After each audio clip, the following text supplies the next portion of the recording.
الحمد لله رب العالمين والصلاة والسلام على عبد الله ورسوله نبينا محمد وعلى آله وصحبه أجمعين أما بعد. Assalamu alaikum wa rahmatullahi wa barakatuh, and welcome to this Q&A session answering your questions. And in this session, inshaAllah ta'ala, we are going to be answering many of the questions that were left over from the tour of Sweden and Denmark, which took place recently at the end of November and beginning of December. And during these presentations that were going on in the masajid and classes, there were many questions that were asked, and subhanAllah, the questions were just too many to be able to answer. So in each place, I got into the habit of saying that insha'Allah ta'ala we will answer your questions as part of a separate session. And I did promise that would take place. And alhamdulillah, insha'Allah ta'ala, that looks like that is, Allah subhanahu wa ta'ala made it easy for us to be able to have this session today. So the priority, insha'Allah ta'ala, is going to be answering those questions that were left over from the Sweden and Denmark tour. That's what we're going to put priority on. And there are a wide variety of questions. They're not specific to topics. They're quite a wide variety. And I have them in quite a few different places, and there are a lot of them. So we'll do our best to answer whatever we can or whatever Allah Azza wa Jal makes easy for us. And I'm obviously going to just try and tick the ones that are answered already. This was a regularly repeated, or an oft repeated question, we should say. How do you advise your family if they follow a sect that practices innovation? This requires two things, and this question has come again and again. I had it in the Bradford conference recently, a lot of things that the times that we've been giving talks and lectures, this question has been coming again and again. And I think that there are two fundamental things that you have to advise a person. Or I'm going to say three. To be even clearer, I'm going to say three. The first one is to learn your own aqeedah properly.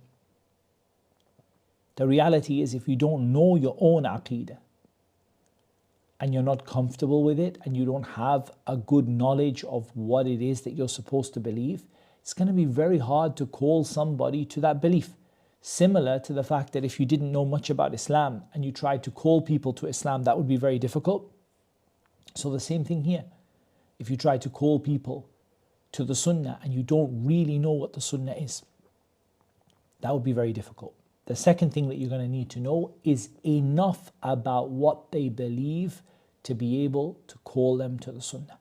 You don't need to be an expert in what they believe. You don't need to know every shaykh, every book, every shubha, but you have to know everything that you need to be able to call them.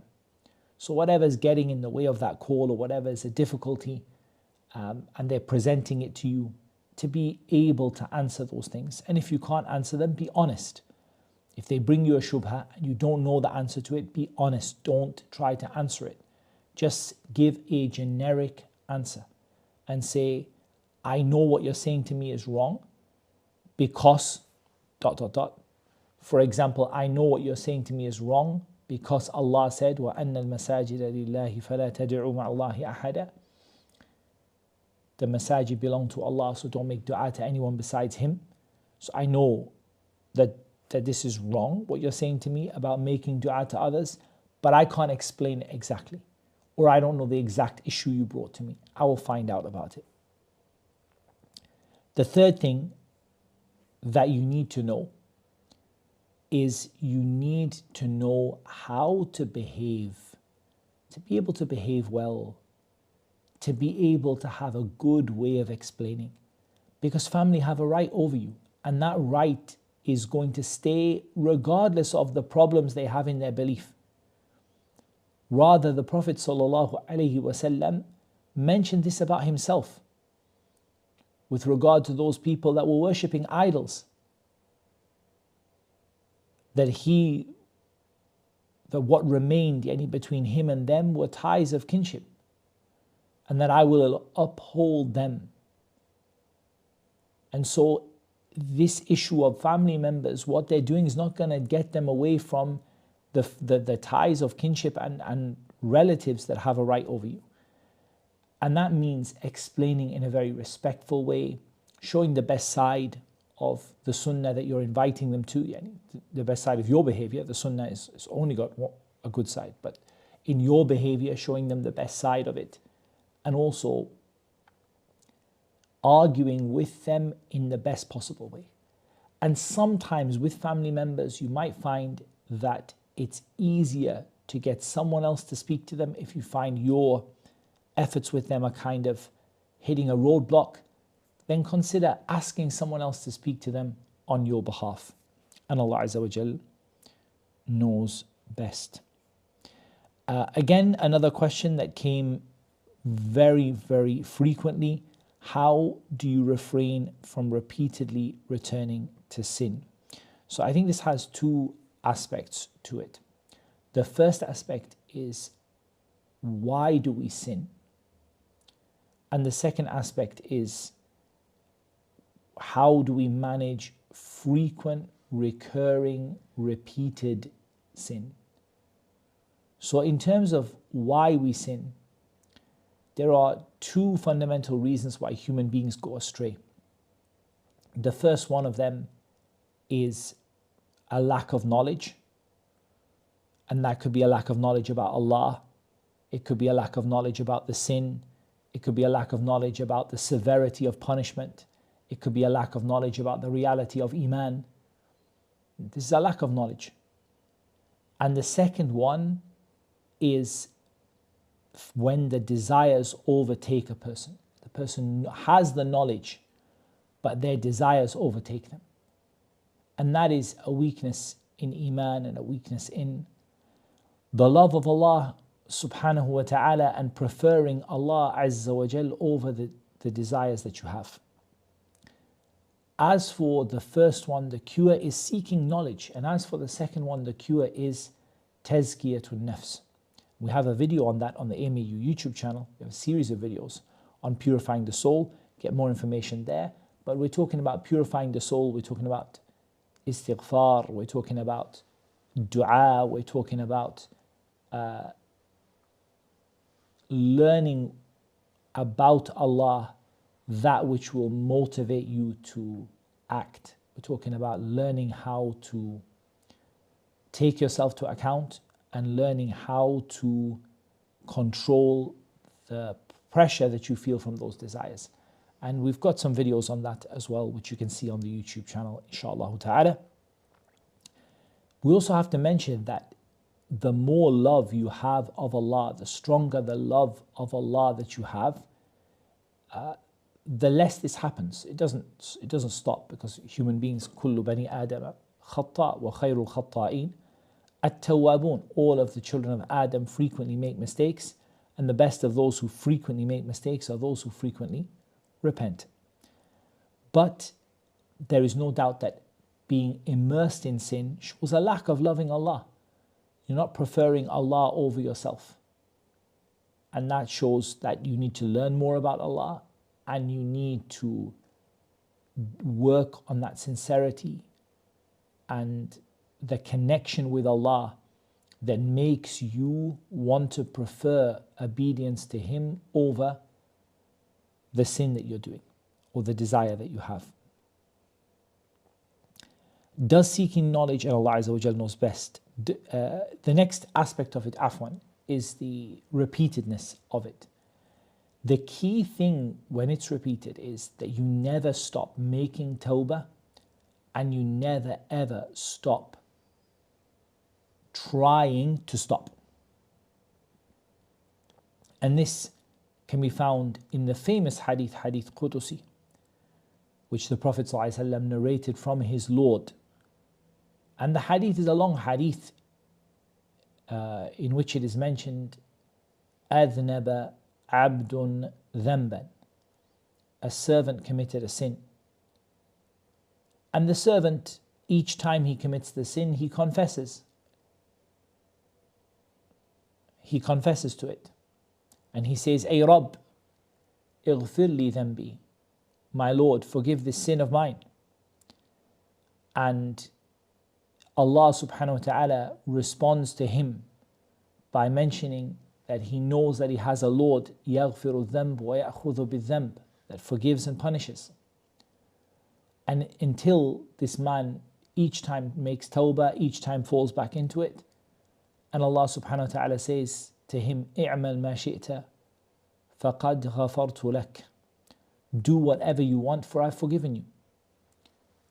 And that's not because he's sinning, but because he's constantly trying to stop and constantly trying to make tawbah and istighfar and coming back, and because of his recognition that Allah forgives and punishes. It's really important to look at the trap. Where is that sin coming from? Where is it? What are the reasons, the worldly causes that are making you fall into it? Is it your friends? Is it being alone? Is it your phone? Is it your wandering eye? Your eye is not looking at the floor, so it leads to other things after that. And what is it? Where's the shaitan getting at you from? So you can close that door. And Allah Azza wa Jal knows best. Does seeking knowledge in the medical field and the thought and hopes of benefiting the Ummah count as the talabul ilm that the path of Jannah is made easy for? No, it doesn't. And I don't know any khilaf on that issue at all. I don't know any disagreement on that. That the knowledge which is mentioned as making the path to Jannah easy, it is talabul ilm al-shar'i. It is talabu al-ilmi al-shar'i, seeking the beneficial knowledge of the Sharia. And it doesn't come under the ulum ad-dunyawiyya at all. Not medicine, not engineering, and not anything else. And that doesn't mean that they're not beneficial. Although medicine is a very difficult field to do as a Muslim, I'll be honest with you, it is a very difficult field to do as a Muslim, because a lot of times there's a lot of compromise involved, where you have to, the way you learn, and you are a lot of ikhtilat, mixing between men and women, and a lot of issues in the study process of having to examine the opposite gender, because of course mostly people are learning from the non-Muslims, and they are not applying the Islamic rules in many places. So it's a very difficult field to navigate as a Muslim, and to navigate in a way that you don't end up compromising your deen. But it's a very rewarding field.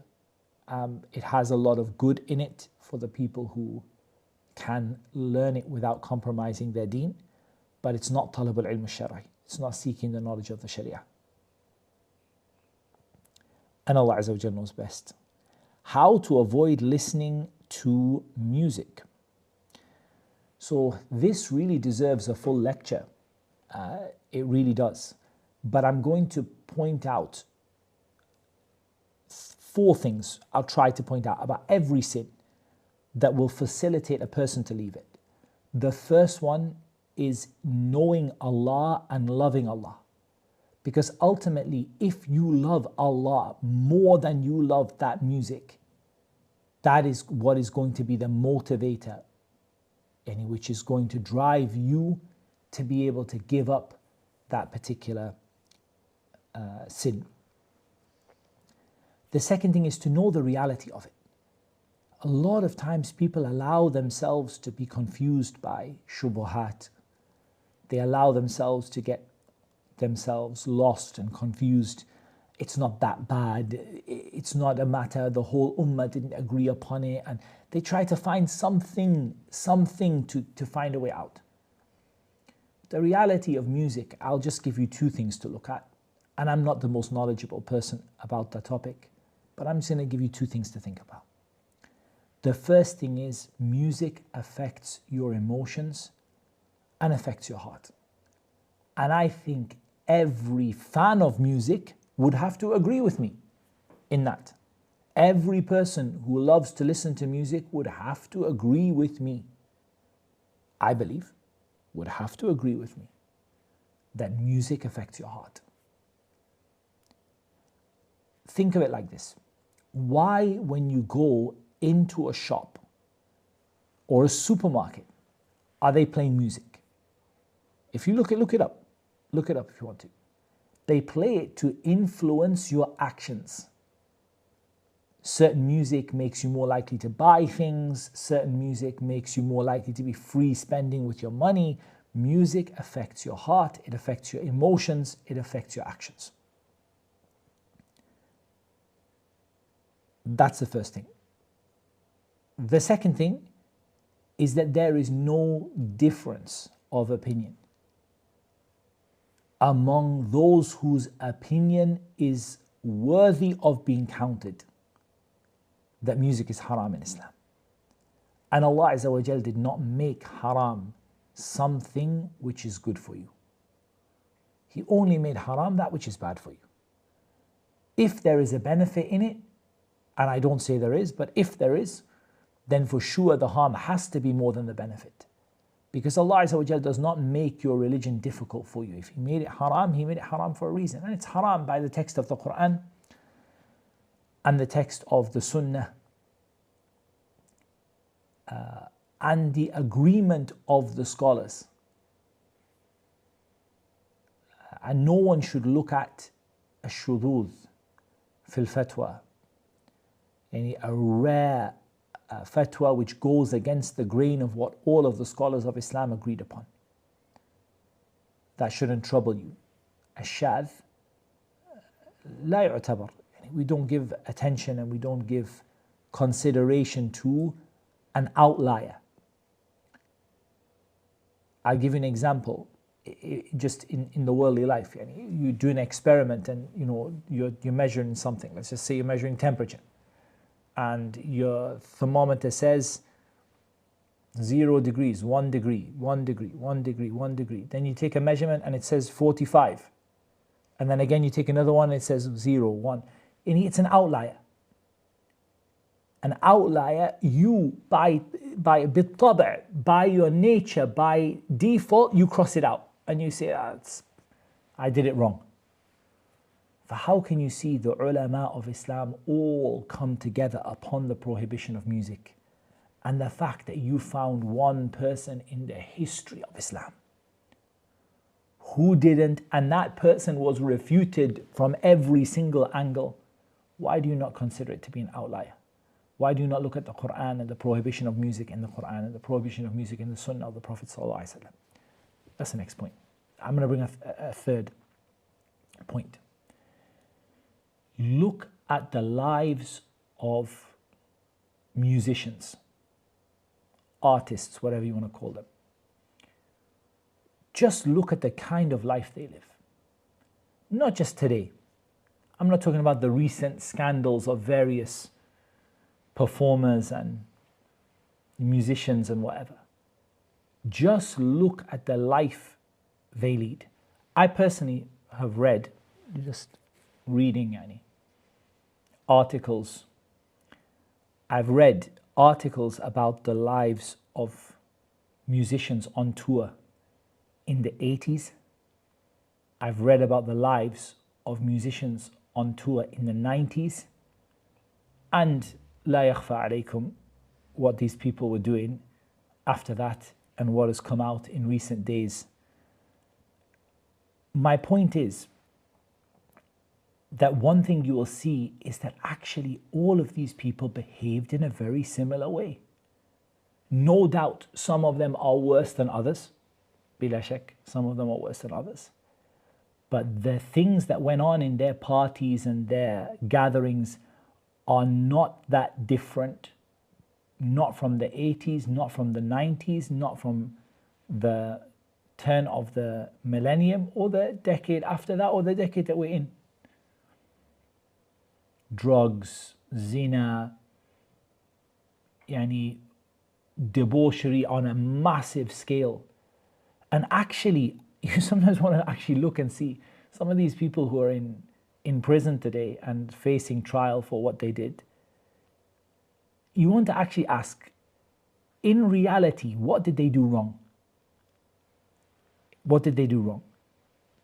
A lack of consent.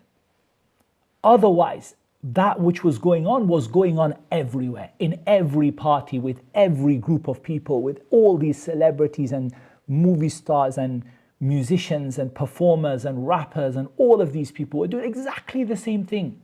The issue is just consent, that's it. This one didn't consent. Otherwise, what they were doing day in, day out, this is a matter of tawatur. Nobody denies it.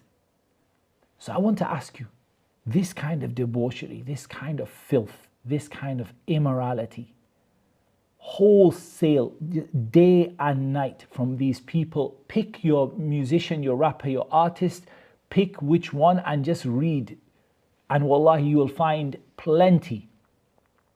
Because this behavior for them is completely normal. Some of them cross the lines they put for themselves, but otherwise this behavior is completely and totally normal. And if you don't think that's true, read about the 80s. Read about some of these groups, these famous groups, rock bands and whatever, and what they used to do on tour. Just read, Google it. Don't watch videos. Just Google an article about it.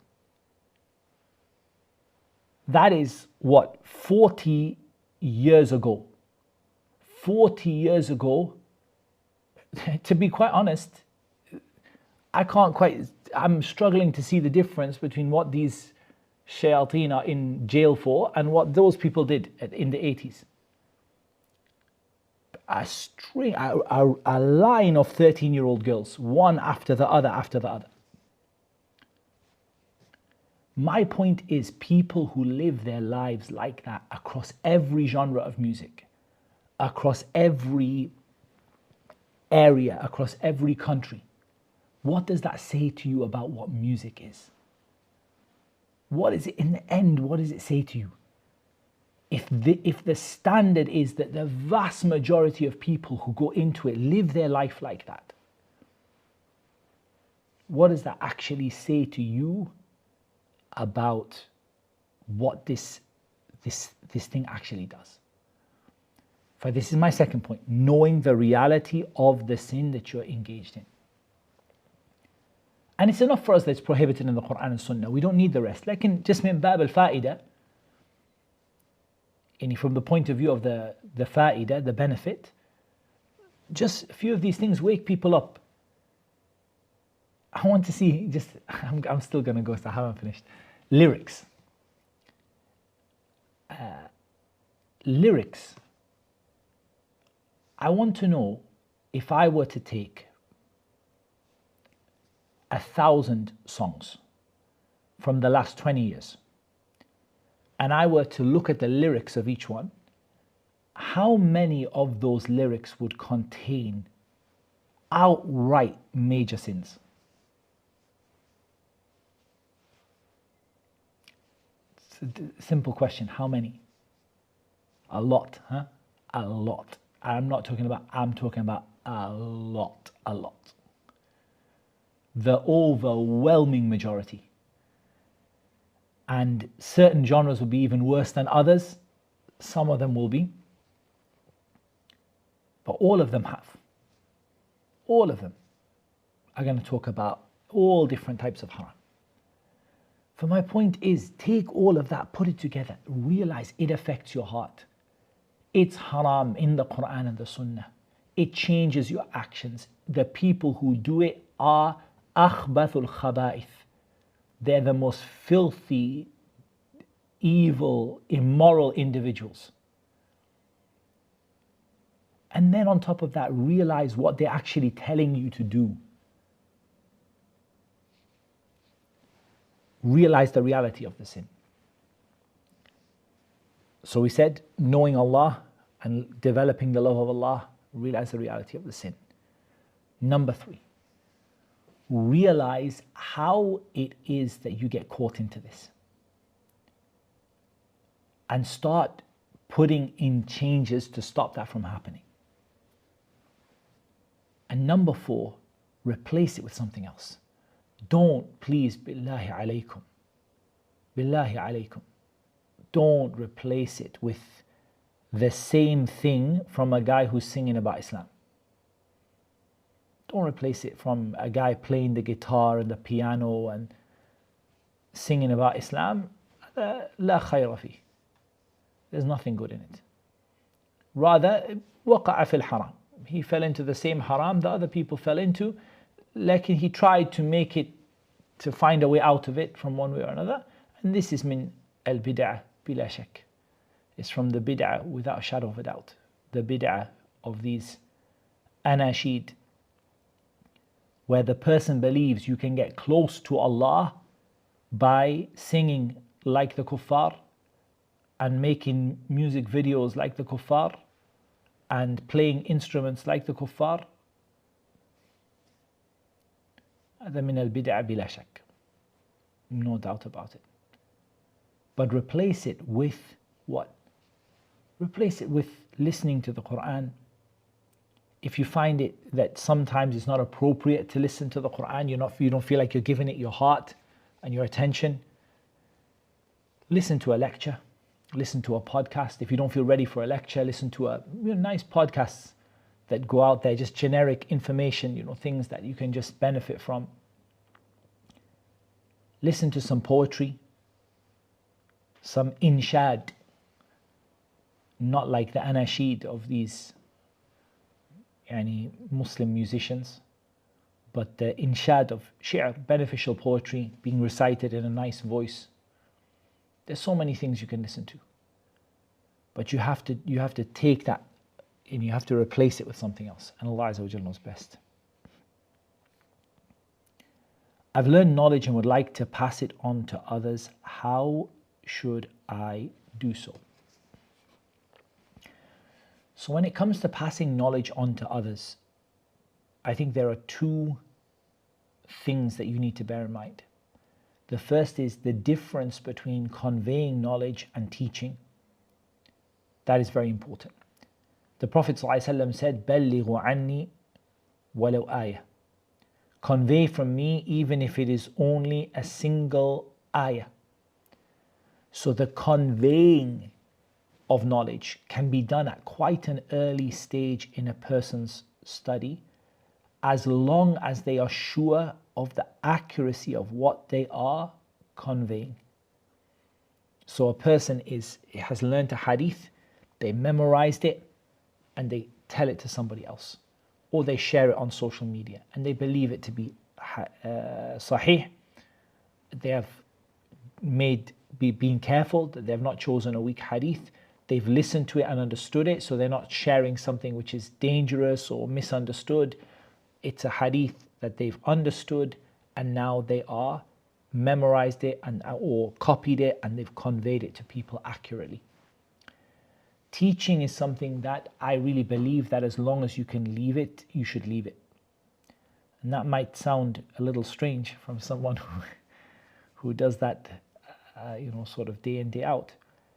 But min bab al-nasiha, from the point of view of nasiha, lillahi azza wa jal, my nasiha, to be honest with you, is to leave it as long as you can. And to take advice from your teachers and your shuyukh about when to start and about how to start. And Allah Azza wa Jalla knows best. Can a woman travel without a mahram to seek knowledge? No, she can't. The Prophet ﷺ told us that it's not allowed for a woman who believes in Allah on the last day to travel without a mahram. And we don't make exceptions to that, except in a case of necessity. And necessity, I completely understand. She needs medical treatment, she couldn't get it locally, and she has a very severe sickness, then let her travel as safely as she can. Let her travel with another sister and maybe that sister's husband or whatever it is, as safely as she can, because she has she's in a bad situation, she has a medical condition, she needs treatment, and she doesn't have a choice. But as for talabul ilm and al-hajj wal umrah, then we don't see the permissibility of a woman traveling for those without a mahram. Tips or advice for women, daughters and moms who are busy and want to become great scholars. Wallahi, for me personally, I really do advise people that if you want to know the road to becoming a great and to becoming a great person of knowledge, I honestly believe that you really should deeply study and reflect upon the book Ta'zeem al-Ilm by Sheikh Salih al-Usaymi, Hafidhahullah Ta'ala. And we've taught this book as part of the AMAU Academy, and there might be some summarized teaching of it on our YouTube channel as well. I think that this book is very important because it tells you in summary, in a very summarized form, in a highly summarized form, it tells you why people get knowledge and why people don't. And I think that it would answer a lot of your questions about how that knowledge should be sought and what are some of the things that get in the way. Now, with regard to time, one of the things that you'll read if you go into studying Ta'zeem al-Ilm is that you're going to read that you have to gather all and concentrate your efforts and your motivation upon seeking knowledge. And people often ask about how to do that. It's very difficult to do. And we have commitments and we have things going on in our lives. We can't just give up all of those things. So we say, first of all, that the whole concept of the book is the concept that the more you do these things, the more knowledge you will get. And the less you do these things, the less knowledge you will get, until you might not get any at all. So that still holds true. The more a person is free and dedicated and motivated to seeking knowledge, and it is their only priority, then the more knowledge they will get for sure. And if you have other priorities, even if they are good priorities, like family and work and whatever, they're good priorities. They're not bad. And they're praiseworthy. But they are going to reduce the amount of knowledge you're going to get. That's the reality of it. However, I remember speaking to Ustadh Abdurrahman about this, and I remember saying to him, how do we advise people? How do we advise people who say, I just don't have a lot of time? And I think the answer to this is, and the answer that he gave, and I think it's a very good answer, and it's the answer that I feel most confident to give to you, is that the most important thing is actually all about you using all of the free time that you have. It's not about using all of the time, full stop. It's not about using every minute of your day, full stop. That is part of what gives you more knowledge, no doubt. But if you really want to fulfill what knowledge deserves, it's about using all of the time that you have. So for example, someone's busy working 9 to 5 and they've got also, let's say, a family, but there's going to be time, an hour before bed, or a weekend, or a Saturday afternoon. There's going to be something that you have. And that something that you have is where, if you're giving that, all of it, to knowledge, then that's where you can say that you're fulfilling the right of that knowledge. You can't switch off your work for the time being. You can make dua for Allah to make it easy for you in the future. But right now you can't just switch it off. You can look for ways. You see, the person who knowledge is their greatest motivator, or the thing that they are most motivated for. If knowledge is the thing that they're most motivated for, then they will even try and find ways inside of that working time to maximize their knowledge. So for example, you'll see people driving to work and listening to a lecture. You'll see people in the break, they get an hour lunch break and they've got a book open and they're going through it. I know a student of the Qur'an, and the brothers told me about this brother, Allah bless him. They said, we only see him with the Mus'haf open. They say school time, break time, lunchtime, we just see him with the mushaf open. He still has to go to school. He still has to take lessons like everybody else. He still has to do his homework. And whenever he has free time, we see him with the mushaf. And that's a person who will achieve something, bi'ithnillahi ta'ala, in the field that they're studying. A person would say, you know what it is, I think I can cut down my hours at work because I just really want knowledge. That's what I want. So I'm willing to maybe go to a 4-day week. My employer, speak to them, ask them, will you let me go for a 4-day week? And then I go for a 4-day week and I get 1 day off, and that 1 day I spend it on knowledge. So it's about dedication. I believe it comes back to the statement that if you're true to Allah, Allah will be true to you. If you're true to Allah, Allah Azza wa Jal will be true to you. In tastuqillaha yastuqak. And what I mean by that is that if you really, really want it, and you really are looking to use everything you have, and you're trying to find every possible way to do it, Allah Azza wa Jal will give it to you. But if it's kind of a false claim, it's like, I really want it, but I've got work. But in reality, your phone testifies against you that 2 hours a day you're flicking through YouTube videos or articles or whatever, then it's not really true, is it? It's not really true that you really want it. It's just that the work is an excuse for the lack of motivation, and Allah Azza wa Jalla knows best. Advice on having ikhlas and being humble when attaining and seeking knowledge and spreading it. It's a very nice question. Ikhlas is a very, very difficult thing to achieve. It's something that you have to be very critical of yourself in. You have to constantly question yourself before you do something, and while you're doing something, and after you do something. And that was tariqatul salaf, the way the salaf used to be.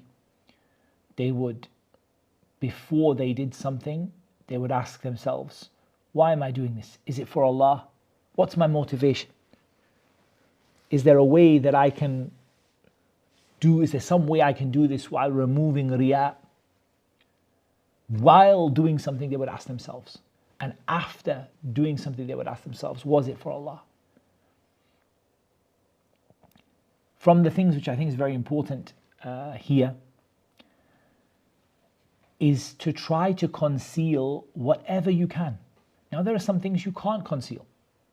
Let's be honest. There isn't an easy way to conceal praying salah in the jama'ah, right?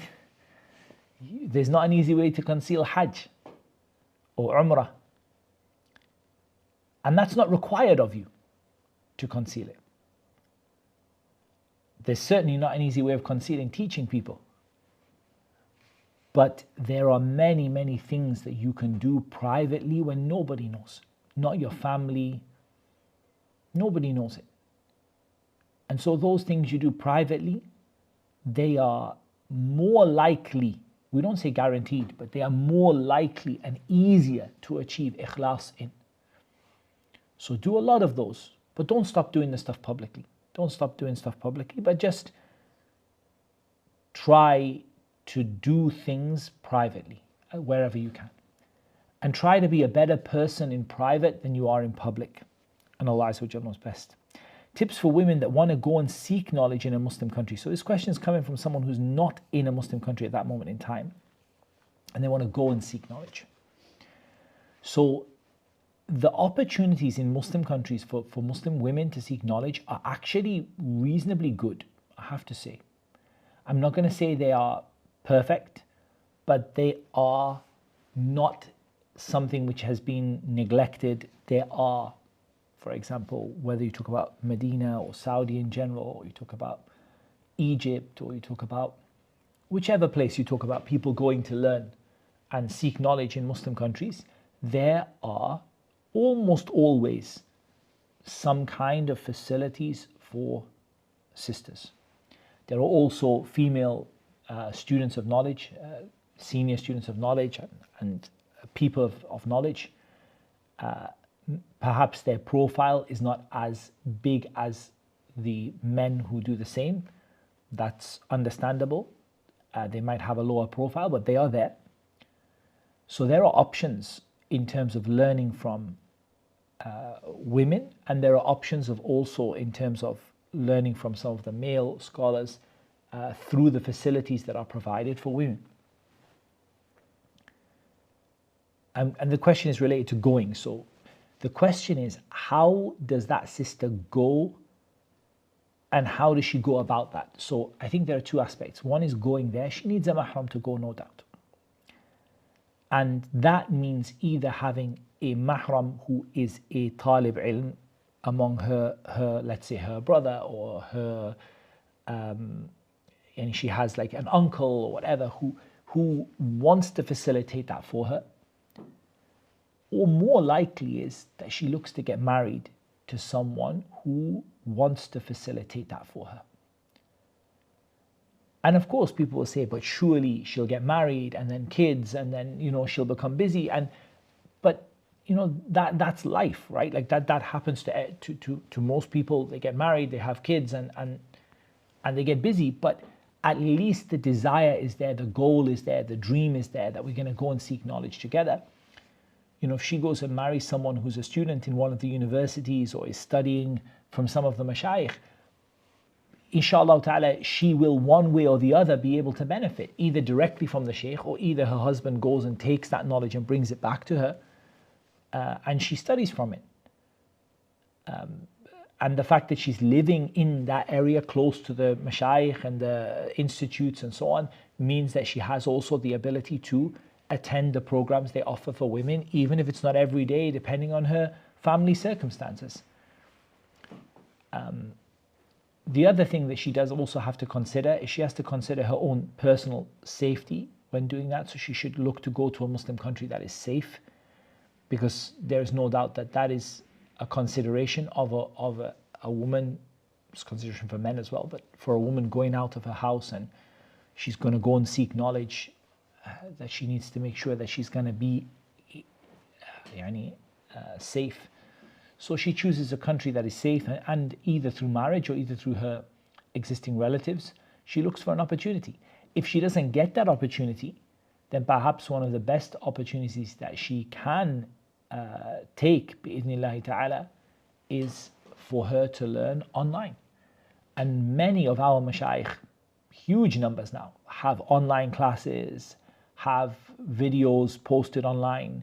So if she were to focus on Arabic and Qur'an, which is what we keep telling people, and then maybe take some of the introductory lessons, al-madrasatul umariyya, whatever makes Allah makes easy for her, until such a time that she can take those lessons from the mashayikh, bi'idhnillahi ta'ala, this issue of learning by what we might call murasala, kind of exchanging communication from far away, is a valid means of learning. It's not as good as sitting there in the lesson, but it's still a valid means of learning. And Allah Azza wa Jalla knows best. Tips for learning to speak Arabic. I think I've done quite a few of those before. Walillahi alhamd. I think I've done quite a few of those tips before, but I'll try to summarize just a few for you. Of course, we have the Arabic program with AMAU. It's part of the AMAU Academy. Go to amauacademy.com. You can find out more about it there, inshallah ta'ala. Major tips I have. The first thing is make it easy and make it enjoyable. I think one of the big obstacles people have in learning Arabic is they just make it incredibly difficult and burdensome and just generally, boring and quite like tiresome to actually do. And that's not because of the language. That's just because of the fact that they are learning it in a certain way. So I think that's the first thing.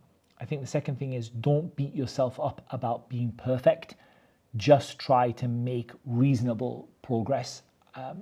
If you go to the Arab-speaking world and you speak to people, you realize people who are native speakers, their Arabic is not, by Arabic standards, perfect. it's not by the standards of the Qur'an and the Sunnah and the classical language. It's not perfect. But they still are able to understand the mashayikh, and they're still able to read books and attend duroos. So,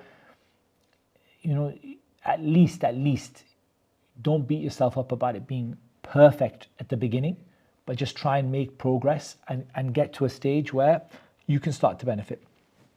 Number 3, don't be shy. Shyness in learning a language really doesn't help. It's from the type of false shyness, like the shyness in asking a question that you need the answer to. Shyness in learning a language doesn't help. You have to be willing to try, you have to be willing to make mistakes, you have to be willing to listen, and you don't understand 80% of what they say, but you try anyway. You have to get stuck in. My next tip is focus at the beginning on vocabulary, because it's easy to learn even if you use English sentences, no problem. Even if you use English sentences. So even if you say, I want to drink shy, at least you did something, And if you later don't know how to say I want, but you know how to say drink, and you say like, I want ashrab ash-shay, at least you're starting. It's not where you want to be in the end. Like if you're just learning a few words, and even if you use a few English words here and there, or you know how to say, for example, I want, but you don't know how to say drink, so you say uridu shy. At least you're trying. So learn vocabulary and do your best and make an effort. And I've told before the stories of a very good friend of mine who used to come with us to Hajj, and he used to just try. And without a lot of formal learning, without a lot of classes, he just used to go and get stuck in and sometimes use English words and sometimes get things wrong. But his Arabic is improving day by day. And he's at the stage where I can have a normal conversation with him in Arabic, and he might have to look up a few words, but I can actually send him a voice note discussing an entire situation in Arabic, and he sends me back in Arabic. Even though virtually no formal lessons, he did take them after that, but in the beginning, and just once a year going for 3 weeks and just trying, practicing, having a go, using a few English words, putting a few Arabic words in there, and just realizing when you made a mistake and then trying again. The next tip, structured reading, starting at the simplest thing you can find. Probably what that means is, it probably means storybooks, children's storybooks, because they're the easiest things to find that involve structured reading, age-based with progression. So you start reading books for 3-year-olds, and there's like big words on the page, like Muhammad sat down, he drank milk, his mum said, it's like every page has got like 3 words on it, and it's like super easy, but you still learn a lot. And then you go to 4-year-old, 5-year-old, 6-year-old, 7-year-old, 8-year-old, 9-year-old, 10-year-old, 11-year-old, 12-year-old, 13-year-old, and you keep going. And eventually you kind of run out of structured reading, because people kind of stop them. The structured reading kind of stops at about maybe 12 years old or something. The sort of structured books of like where the ages are written on them. And then after that, you just become, teen reading for teens and things like that. It's a very, very good way of learning. And the Arabic course has, a bunch of other tips. Another tip, last one I would give, is what we do in the Getting Used to Arabic program. And what we do in the Getting Used to Arabic part of our Arabic language program is repeating sentences, small beneficial sentences over and over again. Repeating small but beneficial sentences over and over again. So it could be like small, like fragments, لو سمحت, if you don't mind, or min fadlik, please, or shukran, or it could be something a bit longer, أريد أن أشتري تذكرة, I want to buy a ticket, and you just repeat it randomly mixed up in random orders, and gradually you actually start to understand the language without ever even sitting down to learn. And when you do sit down to learn, make it as easy as possible. It's a question about copyrighted PDFs of English works. Wallahi, I don't know the answer to that question.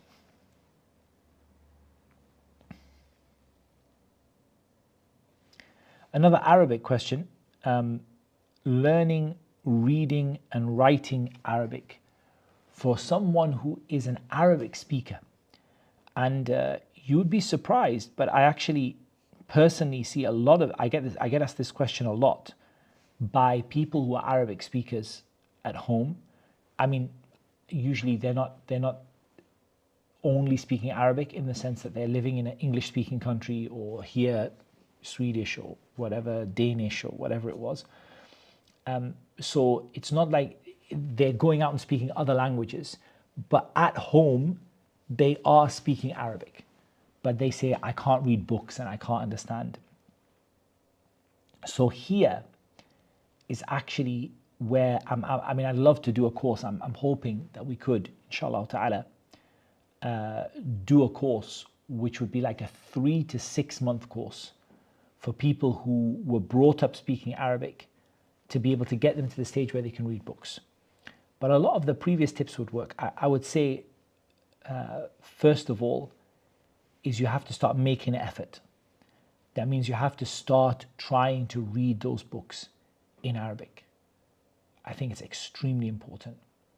You have to start trying to read those books in Arabic, and not just, saying, I can't read it, I can't understand. You have to try. You have to open the book and you have to go through and look a word up in the dictionary. I don't know what it means, and then go again, and that's important. But it does help if you start with easier works than more complicated ones. Don't go to a really complicated book or a really complicated topic. Start with something easy, inshallah ta'ala.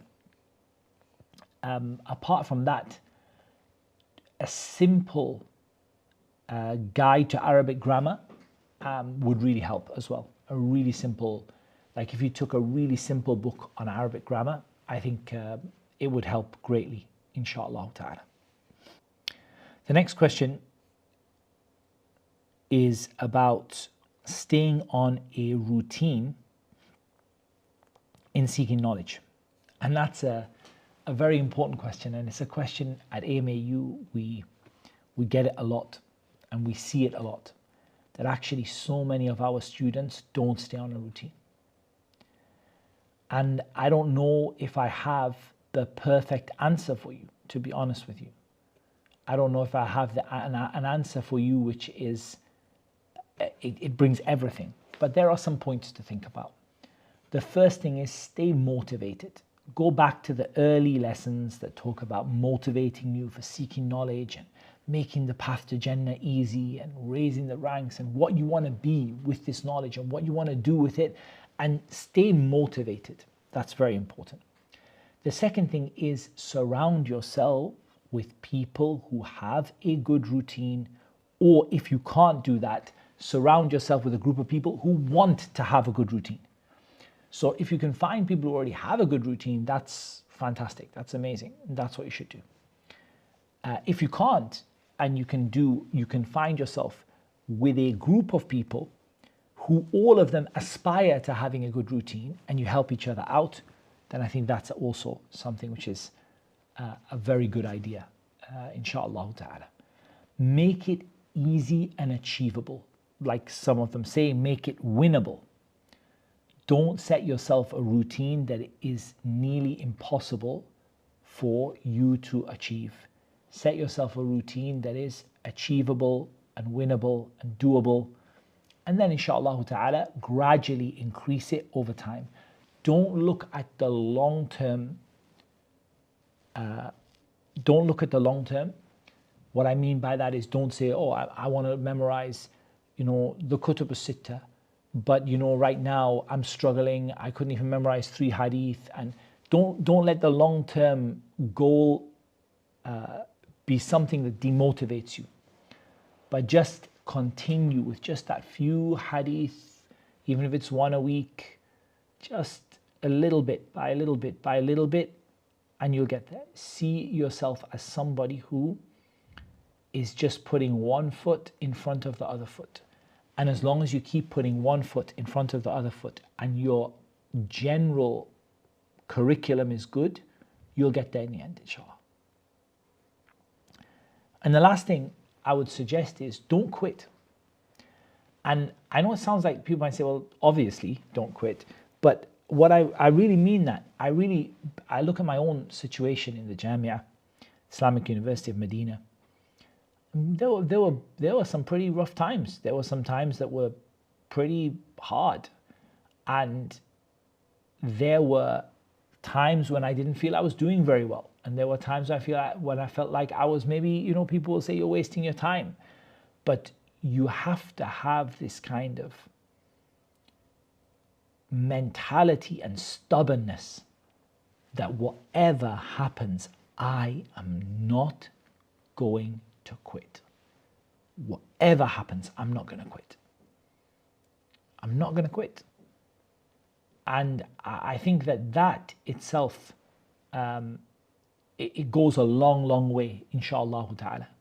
And I remember there were times when, I don't know, maybe I wasn't learning a lot, but just my mentality was, I am not going to quit.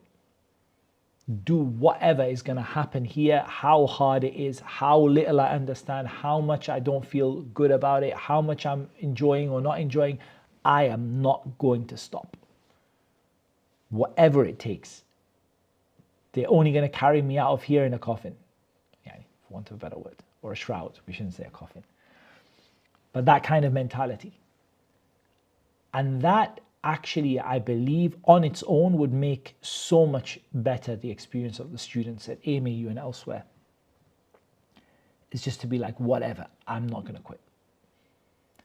I'm just going to keep going video after video after video. Because along comes someone says, you see, the problem is, AMAU is complicated. It would have been better if you joined this institute. And you join that institute, do the same thing again. Because the problem is not solved. Don't get me wrong, I have no problem with people with other institutes. I think it's, there's so many good institutes and you pick which one works for you. But what you see is, you see people with the mentality is wrong. So they're like, the reason, and someone comes along and says, this AMAU is complicated and it's hard and, they make things hard for you and there's a lot of studies and just, you should have just gone to this institute. Okay, let's go to this institute. Same thing. Because the mentality is not right. It's not right here. It's not right here in the heart. So from there, it doesn't matter where you go, you're going to find problems. And Allah knows best.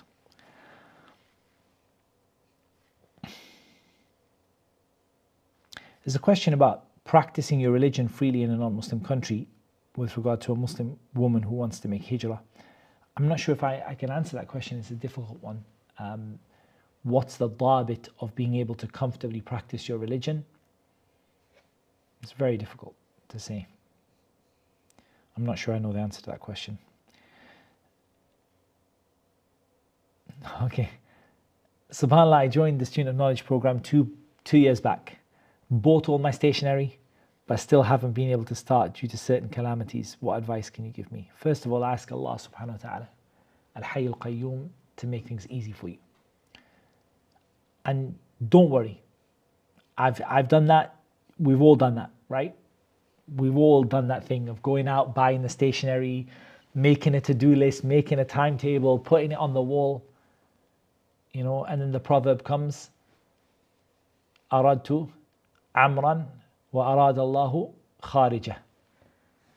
I wanted something and Allah wanted something completely different. And that happens.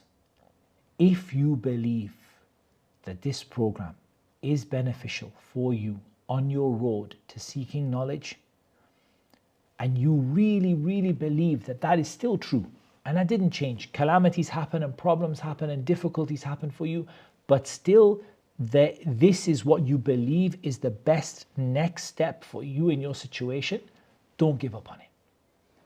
احرص على ما ينفعك. Be keen for what will benefit you. واستعن بالله. And ask Allah to help you. ولا تعجز. Don't say you're helpless. So what I want you to do is, if you say, this program is a program I want to do, I believe it's good for me, and I believe that inshallah ta'ala it's the next logical step for me in my journey to seek knowledge. احرص على ما ينفعك. Be keen for what will benefit you. Don't give up on it. واستعن بالله. Ask Allah to help you. And I know we often have a tendency that we want to wait for perfect conditions to start. We do it in all kinds of things. We're constantly, human beings are constantly doing it. This time of year, it's like, doesn't concern, the kuffar, their new year doesn't concern us at all. But Muslims, you get into that mentality, okay, it's the start of a new year, and I'm going to do 1, 2, 3, 4, 5, and then I'm going to wait. I'm not going to do it tomorrow. I'm going to wait until the 1st of January to do it, or the 1st of Mahram to do it, or whatever. It's a human trait that you kind of look for these kind of perfect situations. Whereas actually what would be a lot better is just to start. Half an hour, 15 minutes, make a start. Get your stationery out, make some notes, do the best you can. If the difficulty you're going through is for example, financial difficulty and struggling with that, then get in touch with the AMAU team. Get in touch with them. See, perhaps they will be able to find a way to help you, inshallah ta'ala, with that. But if it's time that's your problem, make a start with whatever little tiny bit of time you have. Talking about time, what does it mean when the Prophet ﷺ says in a hadith not to curse time, for Allah is time? It doesn't mean that time is an attribute of Allah or a name of Allah. Rather, what it means is what the hadith it says. The hadith itself says, لا تسبوا الدهر وأنا الدهر أقلب الليل والنهار. Don't curse time, for I am time. I make the night run into the day. That's the meaning of it. The last sentence explains the meaning of the middle one. But it's not a name of Allah or an attribute of Allah Azza wa Jal, because it doesn't have that perfect meaning that comes with Allah's names and attributes. It doesn't have that perfect, it's not a name that has a perfect attribute, that has a perfect meaning. Rather, it is something which Allah Azza wa Jal created. But because Allah is the creator of time, don't curse time, because you are cursing the one who decreed it and the one who makes the night turn into the day. And Allah Azza wa Jal knows best. And that question I already kind of answered. Is it befitting for a person to try to follow Ahl Sunnah is it befitting for a person trying to follow Ahl Sunnah wal Jama'ah to be friends with an Ash'ari? So I think that there are 3 things that are really important to think about here. The first is the difference between a friend and a da'wah project. I've said that before. I think it's very important.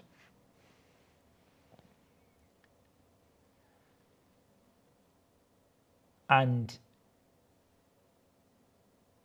a da'wah project is where you have someone that you wish to accompany them because you wish to call them to the sunnah and call them to goodness. And that's a good thing with certain conditions. That can be a good thing. That doesn't have to be a bad thing. It can be a very good thing with certain conditions. But it's very common that people mix up the issue. So they have someone who really, the reason they're spending time with them is they want to call them to the sunnah, they want to invite them to the sunnah, they want to show them the beauty of it.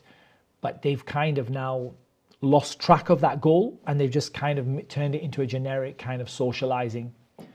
So that's important. It's also really important to realize whether you are the one giving da'wah or da'wah is being given to you. And in this, I would say the second thing is to think about, is this person a caller to their madhab? Are they calling people to it, and are they giving da'wah to you? Or is it the case that that person is just brought up in that kind of belief, that kind of community, and they're actually neutral and open to the truth, but they're just brought up in that kind of community? And I think it's also important to see whether that person is someone that has a right over you, like your family member or your neighbor and others that have rights over you. So I think if you take all those things into account, you can actually decide the best course of action. So obviously family members, you can't get rid of your family members. You have to manage the relationship in a way that maximizes the benefit and minimizes the harm. If the person is calling you, then that is a very dangerous situation for you to be in. If that person is someone you believe that you can reach out to them and bring them to the sunnah, then consider it a da'wah project rather than a friendship, and deal with it accordingly. And Allah Azza wa Jalla knows best. So I think if I understood this question correctly, is it okay not to believe something that you're told right away because you want to do your research? So the issue here is, when you hear something, the first thing that you're looking at is, am I hearing it from a reliable source? So if you're hearing something from someone that you don't really trust and you don't really believe to be very reliable, that definitely you can do your research. If you're hearing from someone reliable, your teacher, you trust them, there's a second condition, that what you are hearing is consistent with what you already know. Now, what I mean by consistent is that it isn't going against what you already know. So for example, if your teacher, who you trust, suddenly comes up and says that this thing is allowed, this kind of riba is allowed, and you're like, but hold on a second, riba? Like we know, we've always known riba is wrong. So your teacher saying this kind of riba is allowed, even though I trust my teacher, I'm going to put a flag on that and I'm going to research what they said. It's possible that what they're saying is correct. It's not really riba. It's a misunderstanding or a mislabeling. It's possible. But at the same time, I'm going to take that with a big pinch of salt, because even though I trust the person, it's not consistent with what I've already learnt. If you follow that principle, it's okay to take what you're given from someone reliable, as long as it is consistent with what you've already learnt, insha'Allah ta'ala, and then do your research later. But if it's someone you don't trust in the first place, or if it seems to go against what you've already been told, then you can hold back from implementing it, and you can wait for your time to do your research, inshallah. And Allah Azza wa Jalla knows best. If a practicing brother and sister had a haram relationship and made tawbah, can they still get a blessed marriage, or is it better to stay away from that marriage? It's definitely better to stay away from it, without a shadow of a doubt. If two people were in a haram relationship and they've made tawbah, the best thing that they can do, insha'Allah ta'ala, is to walk away from it completely. There might be some situations in which that's not practical, or they fear a greater harm. And that could be a situation where, yes, they could potentially get married. They could potentially, their marriage could potentially be successful. But we don't want to set that out to people as the default. We want to set that out to people as that is not the default. The default is you walk away and you don't go back to that again, and you don't go back to that person again, and that's part of your tawbah. But if certain circumstances are there, which there can be, which kind of make it so that then then there are a lot of negatives in doing that, or that the negatives outweigh the positives in it, which can happen in some situations, then I don't believe that it's outright haram. I don't believe that it's an invalid marriage, but I do think that it shouldn't be done in the vast majority of situations. And Allah Azza wa Jalla knows best. Is listening to Duroos on YouTube in the background because you're busy with kids, does it count as seeking knowledge? I've benefited a lot from it. It's certainly something you can benefit from, but I wouldn't want you to say that you finished a class. For example, if you're just listening to, you're busy with the kids, you're listening to a dars, I wouldn't consider that you've studied that book. I wouldn't say you've studied it. I would just say you listened to it and you took benefit from it. But studying is when you sit down quietly and you make notes and so on. And Allah Azza wa Jalla knows best. If a woman performs Umrah without the knowledge that it's not accepted to perform without a Mahram, was her Umrah accepted? Inshallah, we hope so, yes, it was. Because what she did was wrong in going without a Mahram, but she didn't break the pillars and the obligations of the Umrah itself. So we consider that her Umrah is valid, but she shouldn't have done it.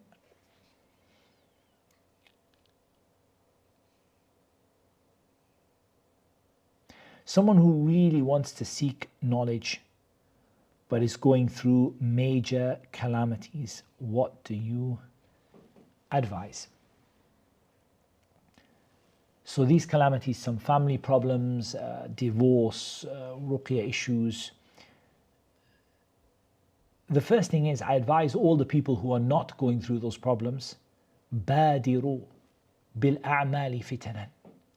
Race to do good deeds before a fitna happens to you, before you get yourself into a fitna. Race and rush to do good deeds before you get yourself into a situation where you can't do them. So that's the first piece of advice for those people not in that situation.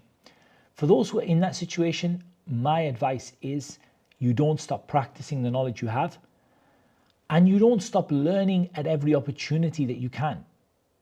And from the evidences for this is the hadith with regard to Fatima radiallahu anha and Ali radiallahu an. When Fatima sent a message to her father sallallahu alayhi wa ala alihi wa sahbihi wa sallam that she wanted to have a servant and that her hands were blistered radiallahu anha from serving her husband. And the Prophet ﷺ came and he sat between them and he told them something that is better than a servant for them. And that is when you go to bed, to say Subhanallah 33 times and Alhamdulillah 33 times and Allahu Akbar 34 times. Ali radiallahu anh said, I never left this since the Messenger of Allah sallallahu alaihi wasallam told it to me. Then the narrator said something shocking. He said, وَلَا لَيْلَةَ صِفِّينَ.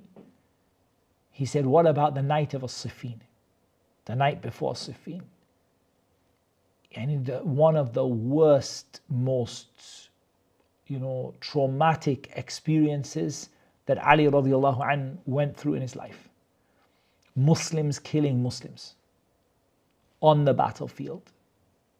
He's dealing with a huge problem. He has the rebellion of the Khawarij, and then he has this to see the Muslims and the Sahaba break into groups and the fighting that happened between the Sahaba. In that night, did you do it? Ali radiallahu anh said, وَلَا لَيْلَةَ صِفِّينَ. Even on that night, when I lay down, I did Subhanallah 33 times and Alhamdulillah 33 times and Allahu Akbar 34 times. And that shows you the commitment of the Sahaba radiallahu anhum. That's the kind of commitment in calamities that you have to find within yourself.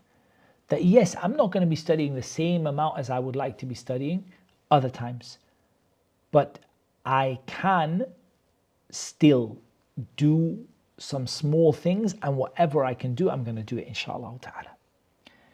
Is the sport of boxing haram? So I think that there are two aspects or two different types of boxing that you can do. So there is boxing in terms of the professional or semi-professional sport itself, whether it's amateur boxing, whether it's professional boxing, and that is the actual sport itself. And then there is the issue of training and sparring. That's another issue. So the concerns we have with the sport itself, as in the professional or semi-professional amateurs versions of the sport, are concerns we have with a lot of sports. But there is the concern of, certainly there is the concern of causing severe damage to your opponent.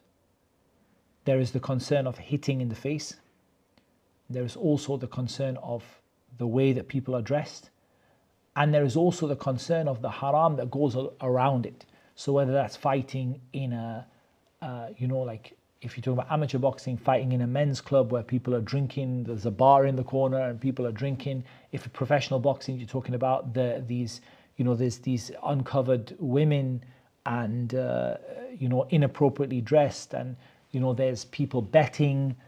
This huge amount of money is being spent, basically funded through betting and things like that.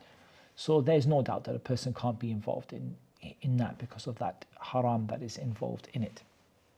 However, the issue of the sport as a sport, the idea of training and the idea of fighting, I don't see a problem in it, inshallah ta'ala. I think that there's nothing wrong with training in it. I think you can train in it if you can do so with, in a Muslim environment. There's no harm in it, inshallah ta'ala. And there's no harm also in sparring in a Muslim environment, meaning where the rules of Islam are obeyed. And I don't know all of the rules regarding hitting in the face. I think there's some research needs to be done about it. I did speak to Ustadh Abdul Rahman about it on behalf of a brother who does it, because there is a question about, for example, is it damaging the face that is the problem, whereby you cause someone a bruise or a mark? What about like a jab to the face? Is that allowed or not? What about if the person has a full face guard, where even the front of the face is guarded? What about a hit to the head, like let's say for example, to the side of the head? So there are issues that need to be researched in that topic, and as of yet I haven't come across that research or had time to do it. But there are issues that need to be researched. But I do think it's possible to have a competition whereby Muslims partake, if that is done in a way that is compatible with Islamic Sharia. And I certainly think the training can be very, very beneficial for a person if, again, it's done in an environment that is suitable Islamically, and Allah Azza wa Jalla knows best. Can you provide advice for someone who wants to get married but is struggling to find a compatible partner who practices deen in the same way? This is a very, very common question we get asked, subhanAllah. Very popular question. And a difficult one because of the fact that there's so much to talk about. But I think the first thing is learn what to look for in a spouse. And I think that there are some great lectures out there. Also, the books of Sheikh Muhammad al-Jibali, very, very good books. The 4 books, which are the books Closer Than a Garment, and The Fragile Vessels, and Our Precious Sprouts, and The Quest for Love and Mercy is the first one. So The Quest for Love and Mercy, It's a very, very good book. And as a result of that, ask yourself, am I looking for the right person, or am I being unnecessarily difficult about who I'm looking for? Because we do see that from people. We see people sometimes put conditions that are not practical for anybody to follow and are not actually practical for anyone to find. You know, sometimes I see brothers and the brother's like, yeah, you know, well, he's like, first of all, she has to be very religious. She has to be a talibat ilm, seeker of knowledge, hafidha of the Qur'an. She has to be actively studying. She has to be incredibly beautiful. She has to have never left the house. She has to wear, you know, obviously, you know, full niqab and abaya and everything like that. She has to be interested in all the things I'm interested in. And while the brother's telling me, I'm like, أخي يعني في الجنة بإذن الله تعالى. يعني في الجنة إن شاء الله you'll get it إن شاء الله تعالى. لكن في هذه الدنيا what you're asking for is very, very hard to find. And it's not just that. Let's just say you find this woman who is طالبة علم and حافظة and متنقبة, and she's also incredibly beautiful, and she's also got excellent manners, and she likes everything you like. أخي معلش, but how do I know? How do you know that she's going to like you? ما يدريك. What makes you think that she is going to like you? Sometimes people put really, really extremely difficult conditions, and they do that in such a way that they make it very hard to find people. And same can be said for the sisters also, 100%. You know, he has to be really religious, really rich, really handsome. If you suffice yourself with 2 out of 3, maybe you find it, inshallah. Like, you know, he has to have an excellent job, but he's never compromised his deen in it. You're making things very, very hard, especially when on top of that you've got the parents' views. He has to be from this particular village. Wallahi, ajib, yani. So now we're looking for a really rich, really religious, hafiz, talib ilm, really, really wealthy, incredibly handsome guy, and we're also looking for him to live in that village. And we're making things nearly impossible to find. And sometimes when I see the reasons people reject proposals, Sahih, look, honestly, you're marrying someone for your life, so, you know, for the rest of your life, bi'ithnillahi ta'ala. So, you know, you do want to be serious about it, but sometimes people are like, I'm just not attracted to her, I'm just not attracted to him. But like, mashallah, everything is there, the deen and everything, and, you know, I'm just not attracted to him. I'm not saying it's not to be taken into account. Being attracted to someone is important, but sometimes people are just putting things there that they are looking for this impossible person, and usually the reason they're looking for them is sometimes because of this whole you know, Photoshop culture that we live in, where the picture of everybody you see is photoshopped and their lives are basically faked on social media. You know, these kind of like fake Instagram lives that people live, where they don't actually live them, but what they do is they just pretend. And ajib thing, just the other day, I was just walking down the road, and while I'm walking down the street, there was some office buildings, and they were lit up, you know, like the windows were all, the lights were all on, and the office building was kind of in front of me, just on the side of me.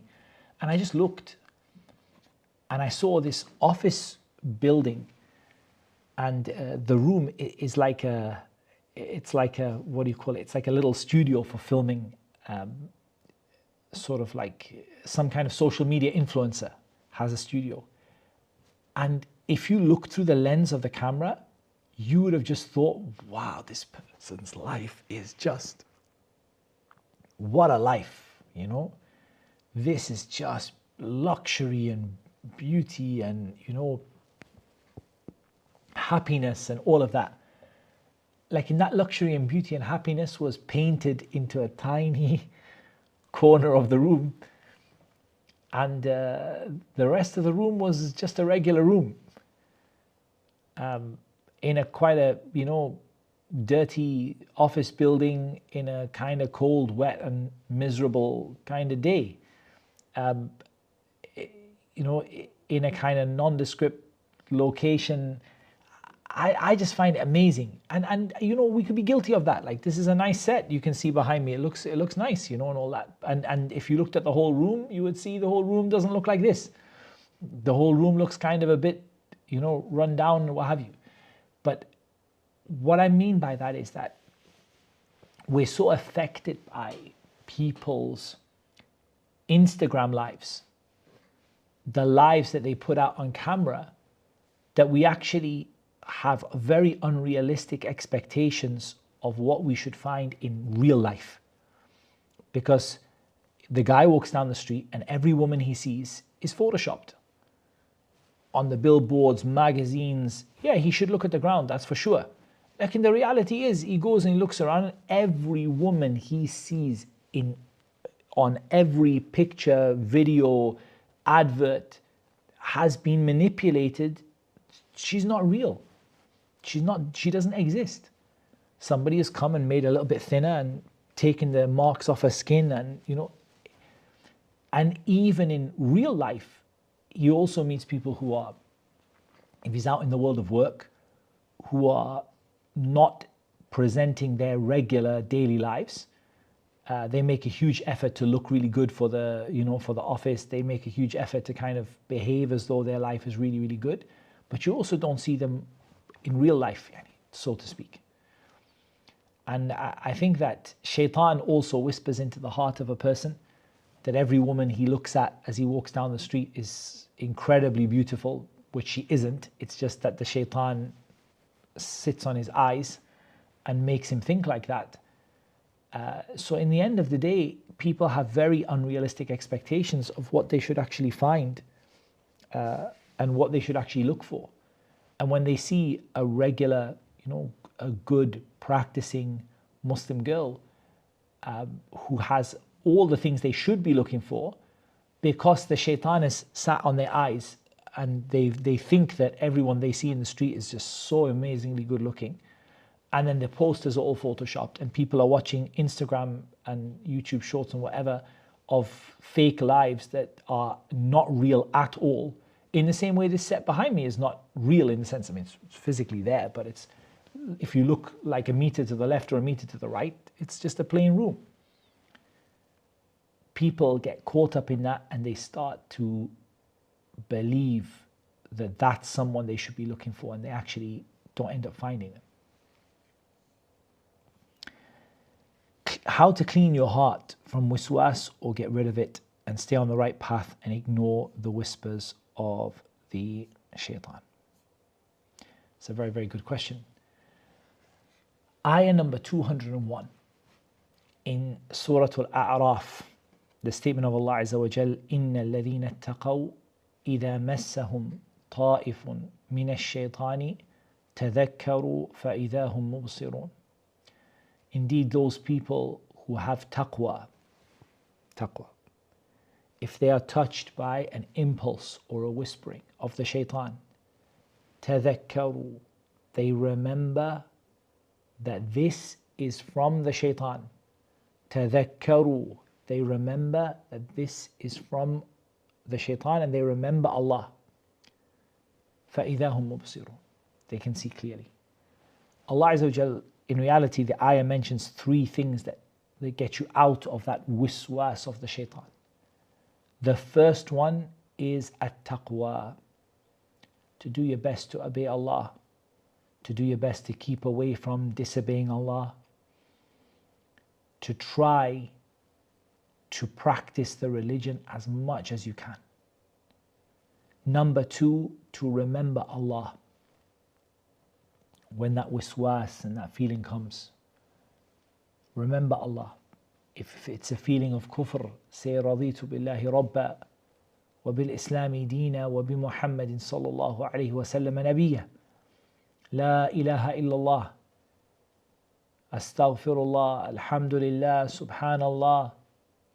Remember Allah. And remember that this wiswas is from the shaitan, not from Allah and not from your own self. And when you know it's from your enemy, you learn to recognize it for what it is. And Allah Azza wa Jal knows best. Can we be a student of knowledge studying online at the AMAU Academy? I certainly hope so. I certainly hope so. It doesn't mean the academy is the beginning and end. AMAU Academy is not there to replace the scholars. But the idea of the academy is to provide an amazing resource for seeking knowledge and to make it as accessible and easy to use as possible, to teach classical Islamic texts and to do so through the medium of the English language, and so that you get all the important bits in Arabic and you get the discussion in English. And for that purpose, I hope it achieves the purpose that it's established for. And we ask Allah for His tawfiq.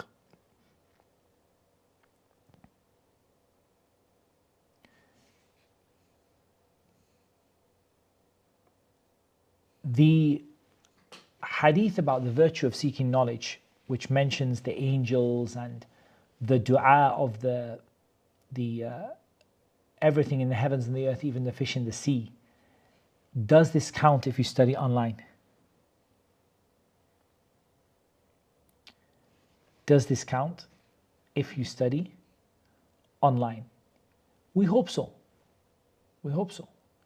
But a person who's studying online, don't give up your physical lessons. You know, for me, I never ever have that mentality that AMAU is there, so don't go to the lessons in the masjid. AMAU is there to fill a gap. Go to your lessons. Whenever you get an opportunity, take it. Maybe some of the sisters said we don't get much opportunity because of our personal circumstances, but wherever we get that opportunity, we take it, and otherwise we take it online. Alhamdulillah. But someone who says, I'm studying online, but they're not making any effort to go out to their local classes and benefit, then perhaps that's where the question mark is. And Allah Azza wa Jalla knows best. There was a question about the word Nasara. Nasara means Christians. How do you choose what to memorize every day apart from the Qur'an? So the way I personally think this should be done is that to ask yourself what are the things that a person is actually hoping to memorize. And I think there are three things: Qur'an, the Sunnah, the Hadith, and the information and if you like, the mutun ilmiya, the texts and the information that you need as part of your curriculum and you need to have in your mind as part of, as a student of knowledge. So three things: the Qur'an, the Hadith, and the mutun ilmiya. There are other things as well, like memorizing poetry and things like that, but I think that almost comes under the third category: the mutun ilmiya, the texts which contain beneficial knowledge, and the connected things. Let's say study materials, if we want to be generic about it: Qur'an, Hadith, and study materials. The Qur'an memorization we've spoken about, and that has a well-known method. And with regard to the Hadith as well, the AMAU prospectus is pretty good. If you just type into Google, if you just type AMAU, I'll do it now just to show you this, AMAU prospectus. The first thing that will come up is amauacademy.com, pages, prospectus. And you can actually download it. It's a PDF document. If it doesn't display very well on your screen, on my screen it doesn't display so well because I have an iPad and I have other stuff open at the same time. you can click the little cloud with an arrow coming out of the bottom to download it. And in there, it would answer for you the second and third parts. It would answer for you what to memorize in your curriculum and what to memorize in hadith. And you can find that by going to the memorization section of each topic. So Aqidah memorization program, basic or advanced. Fiqh memorization program, basic or advanced.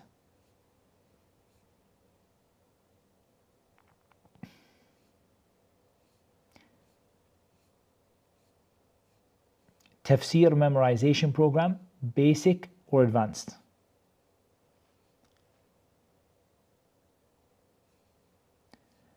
Hadith memorization program, basic and advanced. So if we look at the advanced program,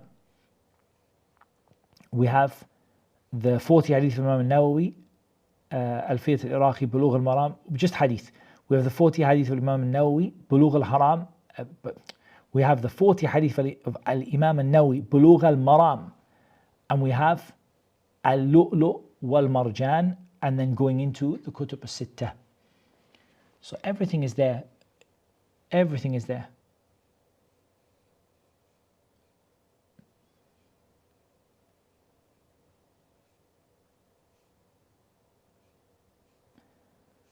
Seerah also, memorization program.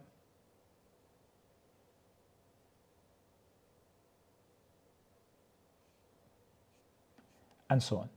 So just download the AMAU Academy program. Do you have a favorite series from all the AMAU series on YouTube? Wallahi, that's a hard question. That's the hardest question I got asked all today. Do I have a favorite series? Do I have a favorite series that I did on it? It's difficult. I don't. I think that every time I look at the content that's on there, I just really, I feel really blessed to be a part of that program and to be able to contribute something to it. And it's a fantastic, an amazing resource. And if you haven't looked at the academy is even better, inshallah ta'ala. Advice for someone going to study Islam who got accepted in a university abroad. So my advice in that, for those who went to study abroad, is I would honestly advise you to get that AMAU prospectus, look at it, and actually try to implement the books that are mentioned. Try to actually follow those books even while you're studying abroad. So not with the academy, it doesn't matter if it's with the academy or not, but you have an idea of what are the books that I should be studying in every particular science. So what are the books I should be studying in fiqh, in aqidah, in seerah? Very good. It's a really well put together document, and inshallah ta'ala you'll be able to benefit a great deal from it, inshallah. And it becomes like a personal program. So I know what it is that I'm trying to do, and I know the kind of books I'm trying to study, and I might swap a book for a book according to shuyukh and what's being taught, but at least I have a program. And the second piece of advice I would give you very strongly is I would absolutely strongly recommend you to go over 2 books before you go. Go over the book Ta'zeem al-Ilm by Sheikh Salih al-Usaymi, Hafidhullah ta'ala, and go over the book Hilyatul Talib al-Ilm by Sheikh Bakr Abu Zaid with a detailed explanation. You can find both of them on the AMAU Academy, inshallah ta'ala, if that benefits you. I think with that, you will really benefit from your going to study in a university abroad, inshallah ta'ala, if it's an Islamic university, if I understood the question correctly. As for a non-Islamic university, which could be, I just realized it could be that question. What would you advise about a non-Islamic university? The first thing I would advise is ask yourself, do I really need to go? Because if it's possible for you to avoid going abroad to a non-Muslim university, you've got to ask yourself, what's your motivation in going, and is it allowed for you to go? The second piece of advice, if you do end up going, is don't live in the university halls of residence. Don't live with the students. Live among the Muslims and have practicing Muslim flatmates or whatever it is, whereby they are an environment that keeps you safe by Allah's permission, insha'Allah ta'ala. Attach yourself to the local masjid and attach yourself to the Islamic Society or the Muslim Student Association if it is appropriate to do so. If you are there studying, you are there only for your studies, and that's it. Don't go beyond it. Don't try and do anything else. Don't try and be involved in the social aspects. Just go to the class and walk out, and then go to the masjid or to the flat where you have practicing Muslims there. And Allah Azza wa Jalla knows best. How do we get rid of our ego when studying ilm? In reality, the more you study ilm, insha'Allah ta'ala, the more you study ilm, the more your ego should go away anyway. Because you actually in the beginning, you start to think, oh, actually, I know quite a bit. And then the more you study, you realize that actually I don't. What I thought I knew, I actually don't know as much as I think. It's very important to have a good connection with your shuyukh, because your shuyukh keep you humble.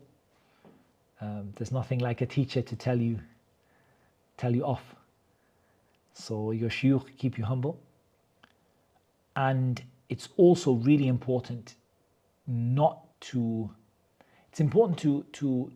not just your shuyukh, but even your aqran, the people or zumala, the people that you studied together with or live together, they're kind of the same age as you and they're studying. Also they help to keep you humble, because you realize that when you're sat in a masjid and you're the person that people came to listen to, something might go into your heart. But when you sit among your contemporaries and people who are at the same level as you, you realize that you're just one of many, many people who are on a journey to seek knowledge. Your shuyukh are even better, because the shaykh will just tell you straight out. And it's also really important to remember why you're doing this. You're doing it to remove ignorance from yourself and to remove ignorance from other people. And the first person that needs ignorance removed from is you. So you bear that in mind when you teach. And you also read the seerah, the seer and the biographies of the people who came before, because this will make you realize how little you've achieved. And Allah Azza wa Jalla knows best. Tips for a beginner in AMAU. Okay, tip number one. Get familiar with the app and what's on it. So when you open the app has a lot of content. It has a huge amount. I'm just going to just open the app now so I'm not just talking, I'm actually going to talk you through it. So the first row says continue watching. So that's stuff that I've watched. I'm going to resume. The next row, the entire Student of Knowledge program, from beginning to end is on one little row. And this is a Student of Knowledge program which comprises 1, 2, 3, 4, 5, 6, 7, around 800 videos up to now. and it's present in just one row of the app. So it's really easy for a person to get lost and not know how to navigate when you've got so much content in such a small space. Arabic with AMAU, the entire Arabic program is on one line, which is something like, just looking at it there, 200, couple hundred videos, 250 videos, something like that, all on that one line. AMAU Classics, what is it? There's a nice introduction to AMAU Classics in the beginning. Go through that. What is it? Qawa'id Fiqhiyya. And all of these different things that are going on. Banat Su'ad. And so learn what that is. The self-development program. Free events. But then also, on top of that, new stuff gets added. So there's a whole new row coming soon, or maybe a couple of rows, I don't know, that are coming soon to be released. So get yourself familiar with the app. If you don't know where to find stuff inside of the app, you're going to end up missing out and saying, oh, like one brother I remember saying to me that, oh, you know, I wanted to study Arabic, but I don't have access to the Arabic program. And I said, but you do. I mean, I checked your access. You have access to the program. But I think the answer was that just maybe the brother didn't know how to navigate through the app very well. So that's the first point. The second point is start at the beginning, which means an introduction to studying with AMAU. An introduction to studying with AMAU. You can find it in the Student of Knowledge program. The second graphic, so Student of Knowledge program, the second graphic is Introduction to Studying with AMAU. Very important. 37 lectures, don't miss them out. It's extremely important.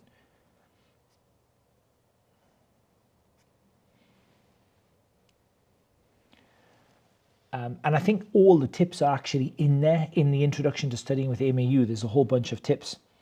Where do people go wrong? Why is AMAU different? Ta'zim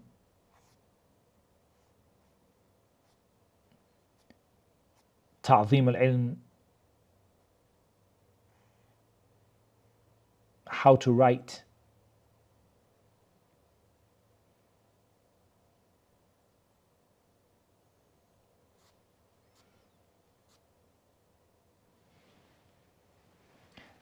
There's a lot of stuff there, inshallah ta'ala.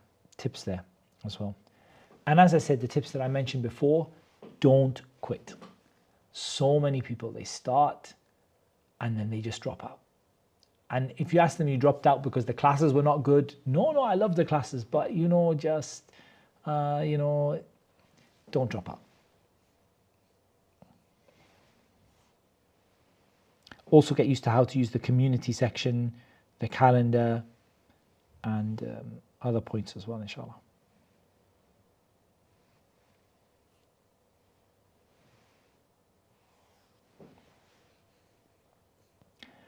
Should a woman aspire to be a student of knowledge if single or married? Yes. Why not?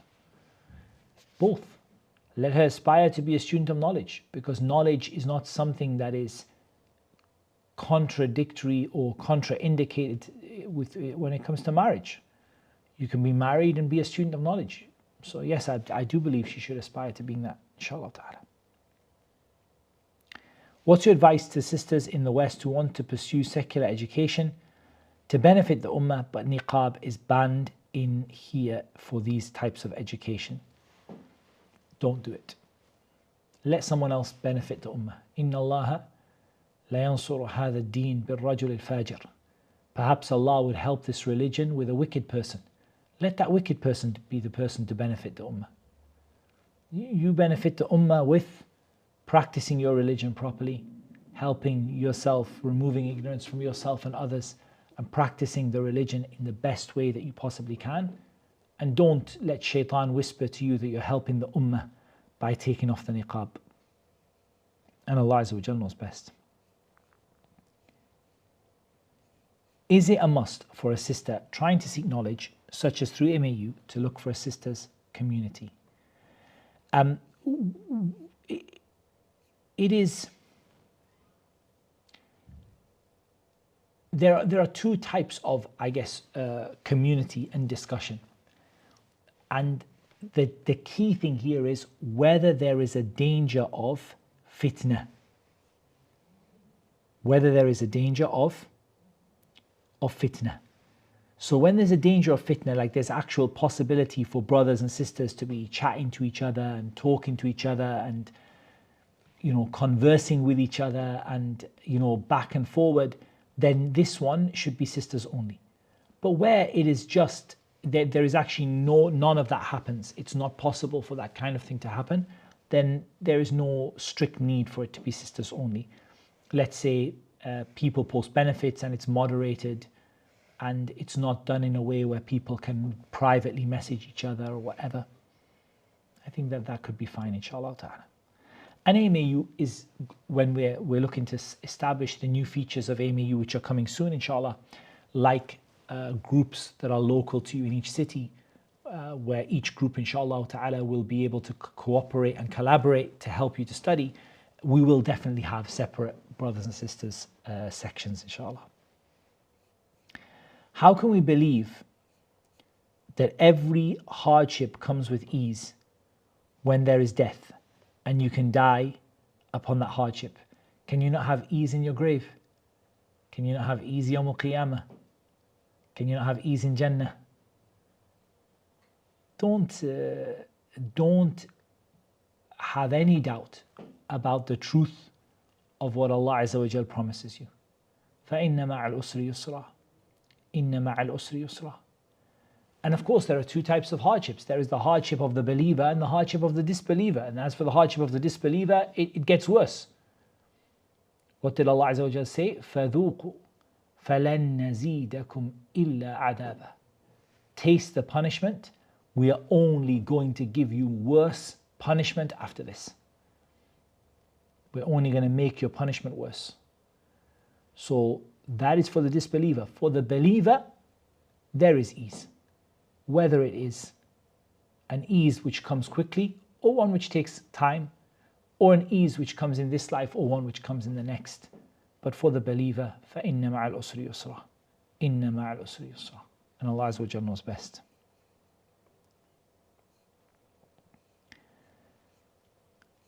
Struggling to get married, first of all, make dua.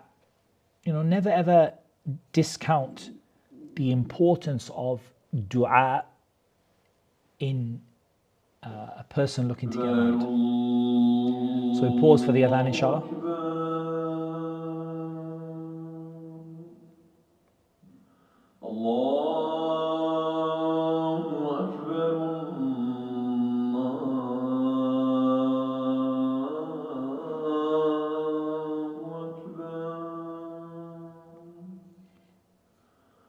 أشهد أن لا إله إلا الله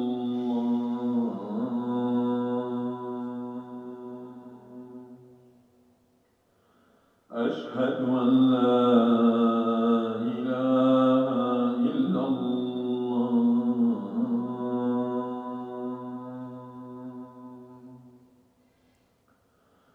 أشهد أن محمدا رسول الله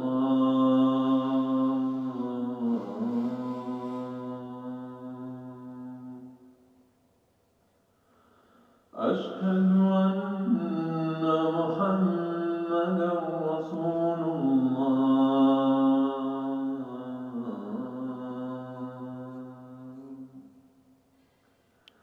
حي على الصلاة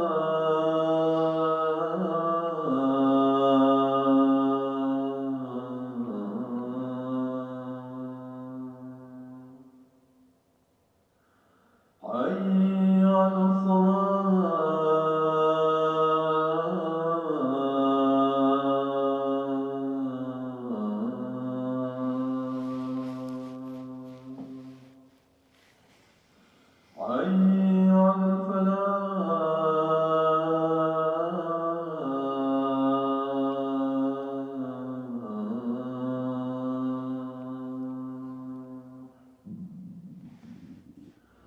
حي على الفلاح.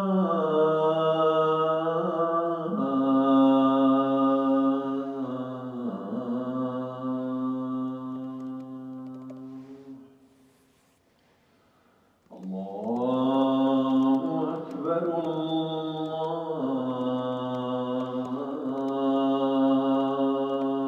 الله أكبر. لا إله إلا الله.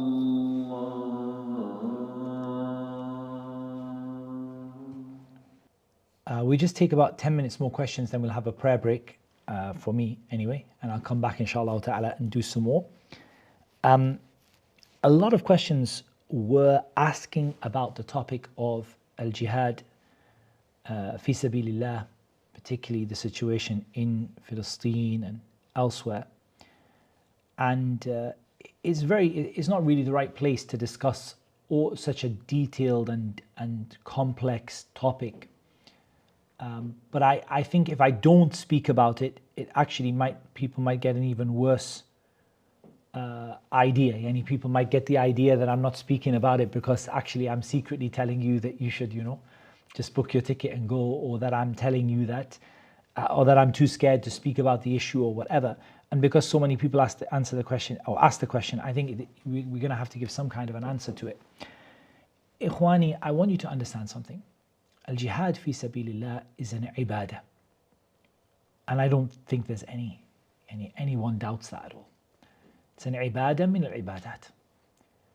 And every single ibadah has conditions and regulations. Every single one. You don't pray without wudu. When you pray, you have your pillars of ruku' and sujood and all of that, by which the prayer is not valid except with them. Likewise, al-jihad is an ibadah that has preconditions.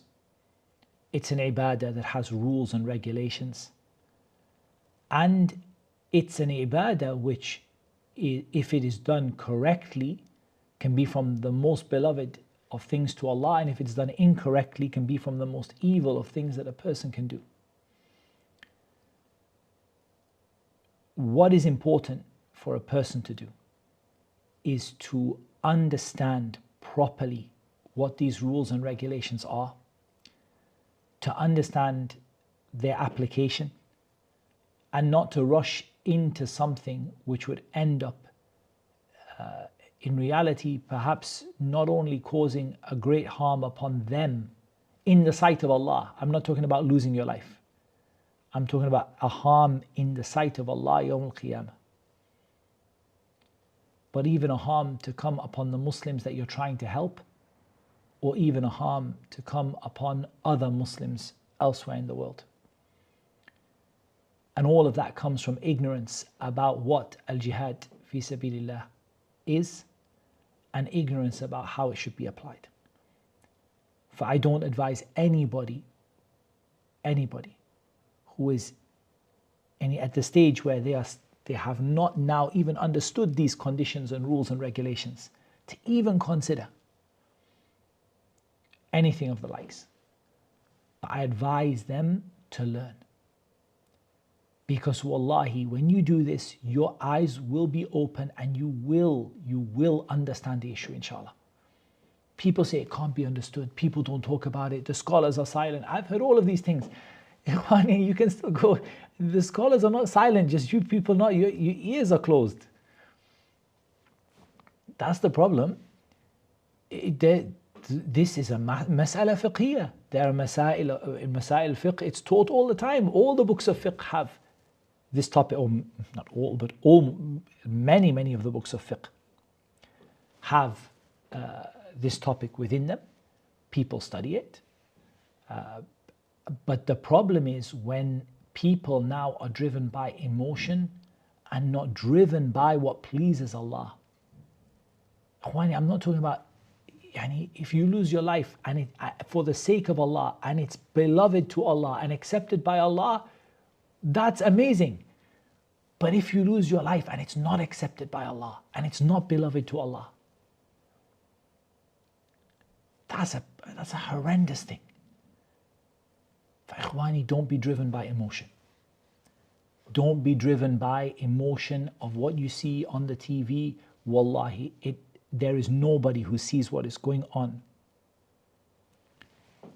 in the Muslim world today who has even an atom's weight of iman in their heart, except that it hurts them. Wallahi, it hurts us. We don't have words to describe how you feel as a Muslim to see what is happening to Muslims around the world. In every place. And some places are worse than others. And it hurts you as a Muslim, and I don't think there is anyone who has iman in their heart that is not hurt by that. And does not find that to be something which is a horrible, terrible situation, that we ask Allah subhanahu wa ta'ala to give the Muslims relief, and we ask Allah Azza wa Jal to give the Muslims victory, and we ask Allah subhanahu wa ta'ala to bring about for this ummah an affair that will correct it and that will see Islam victorious and dominant. At the same time, if you don't know how this action is to be performed and what the rules are, and you're driven by emotion, Ikhwani, you're going to hurt yourself, you're going to hurt others, and the worst thing is, it's not going to be accepted by Allah Azza wa Jal. Just like the person who goes and prays without wudu. For what is obligatory upon you is to make dua for your brothers and sisters.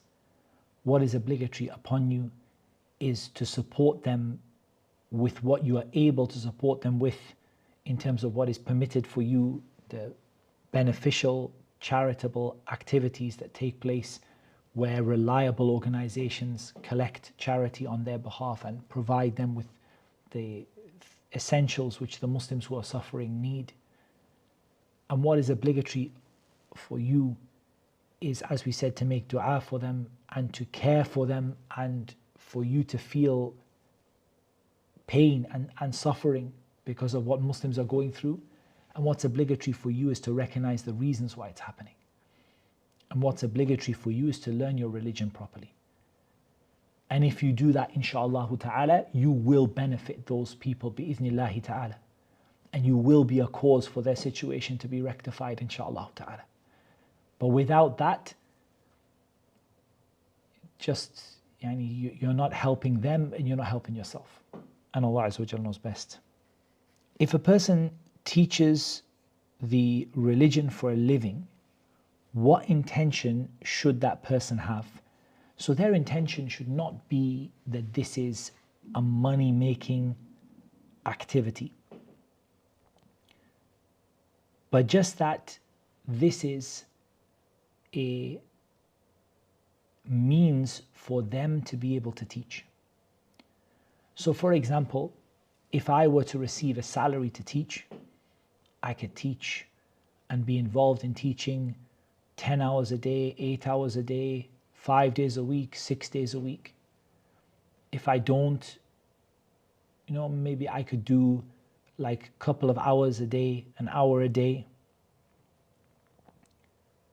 So for sure, bi'idhnillahi ta'ala, if I had that opportunity and I get that opportunity, it's a great opportunity for me, inshaAllah ta'ala, to be able to teach more. But it's not about money. It's not about money. It's not about getting paid. It's not about earning more. It's just about facilitating that teaching to take place in the best possible way. And Allah Azza wa Jalla knows best. My brothers and sisters, it's time for us to take a break. Now let me see if I can set this up in such a way that it will be easy for you guys, inshallah ta'ala. Alhamdulillahi Rabbil Alameen, wassalatu wassalam على عبد الله ورسوله نبينا محمد وعلى آله وصحبه أجمعين أما بعد. So we're back after the prayer break. Alhamdulillah ta'ala. Inshallah ta'ala, we're going to continue on with our questions. Bi'idhnillah al-aziz. So let's go to our next question, inshallah ta'ala.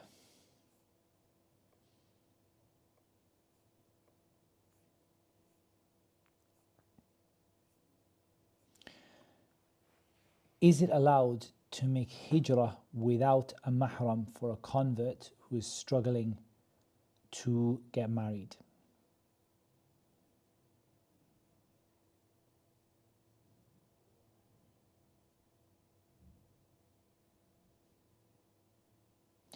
I don't know the answer to that question specifically for that person. Allah knows best. I think it's better the person should ask specifically about their situation, yani, in person to someone, to get an answer for it, inshallah ta'ala. Is it recommended to seek professional help for someone who has mental health issues? I think that's an excellent question. And I think the answer is professional help can be very beneficial. However, at the same time, there are some pitfalls or dangers that a person should be aware of and should be thinking about, inshallah ta'ala, so that they don't, inshallah ta'ala, fall into them. So first of all, I think it's very important that a person, before everything else, puts in their mind that the cure is from Allah subhanahu wa ta'ala. إنك أنت الشافي لا شفاء إلا شفاؤك شفاء لا يغادر سقما. So the shifa that leaves behind no sickness is only from Allah. So seek it from Allah. The second thing is seek it with a ruqyah shar'iyyah, because ruqyah shar'iyyah is not just for jinn issues, also for people who have mental health issues, physical issues, health issues, and other problems. And so I think someone should be using ruqyah shar'iyyah as well. Thirdly, no doubt dua and asking Allah subhanahu wa ta'ala for a cure, and seeking the permissible means. And so here's where it comes to getting medical treatment. If the situation indicates that it would be beneficial to get some medical treatment, first of all, I would prefer, I don't require it, but I do prefer that you would get that treatment from a Muslim doctor rather than getting it from a non-Muslim, because the Muslim doctor would be better placed to understand your needs and understand what they are prescribing to you.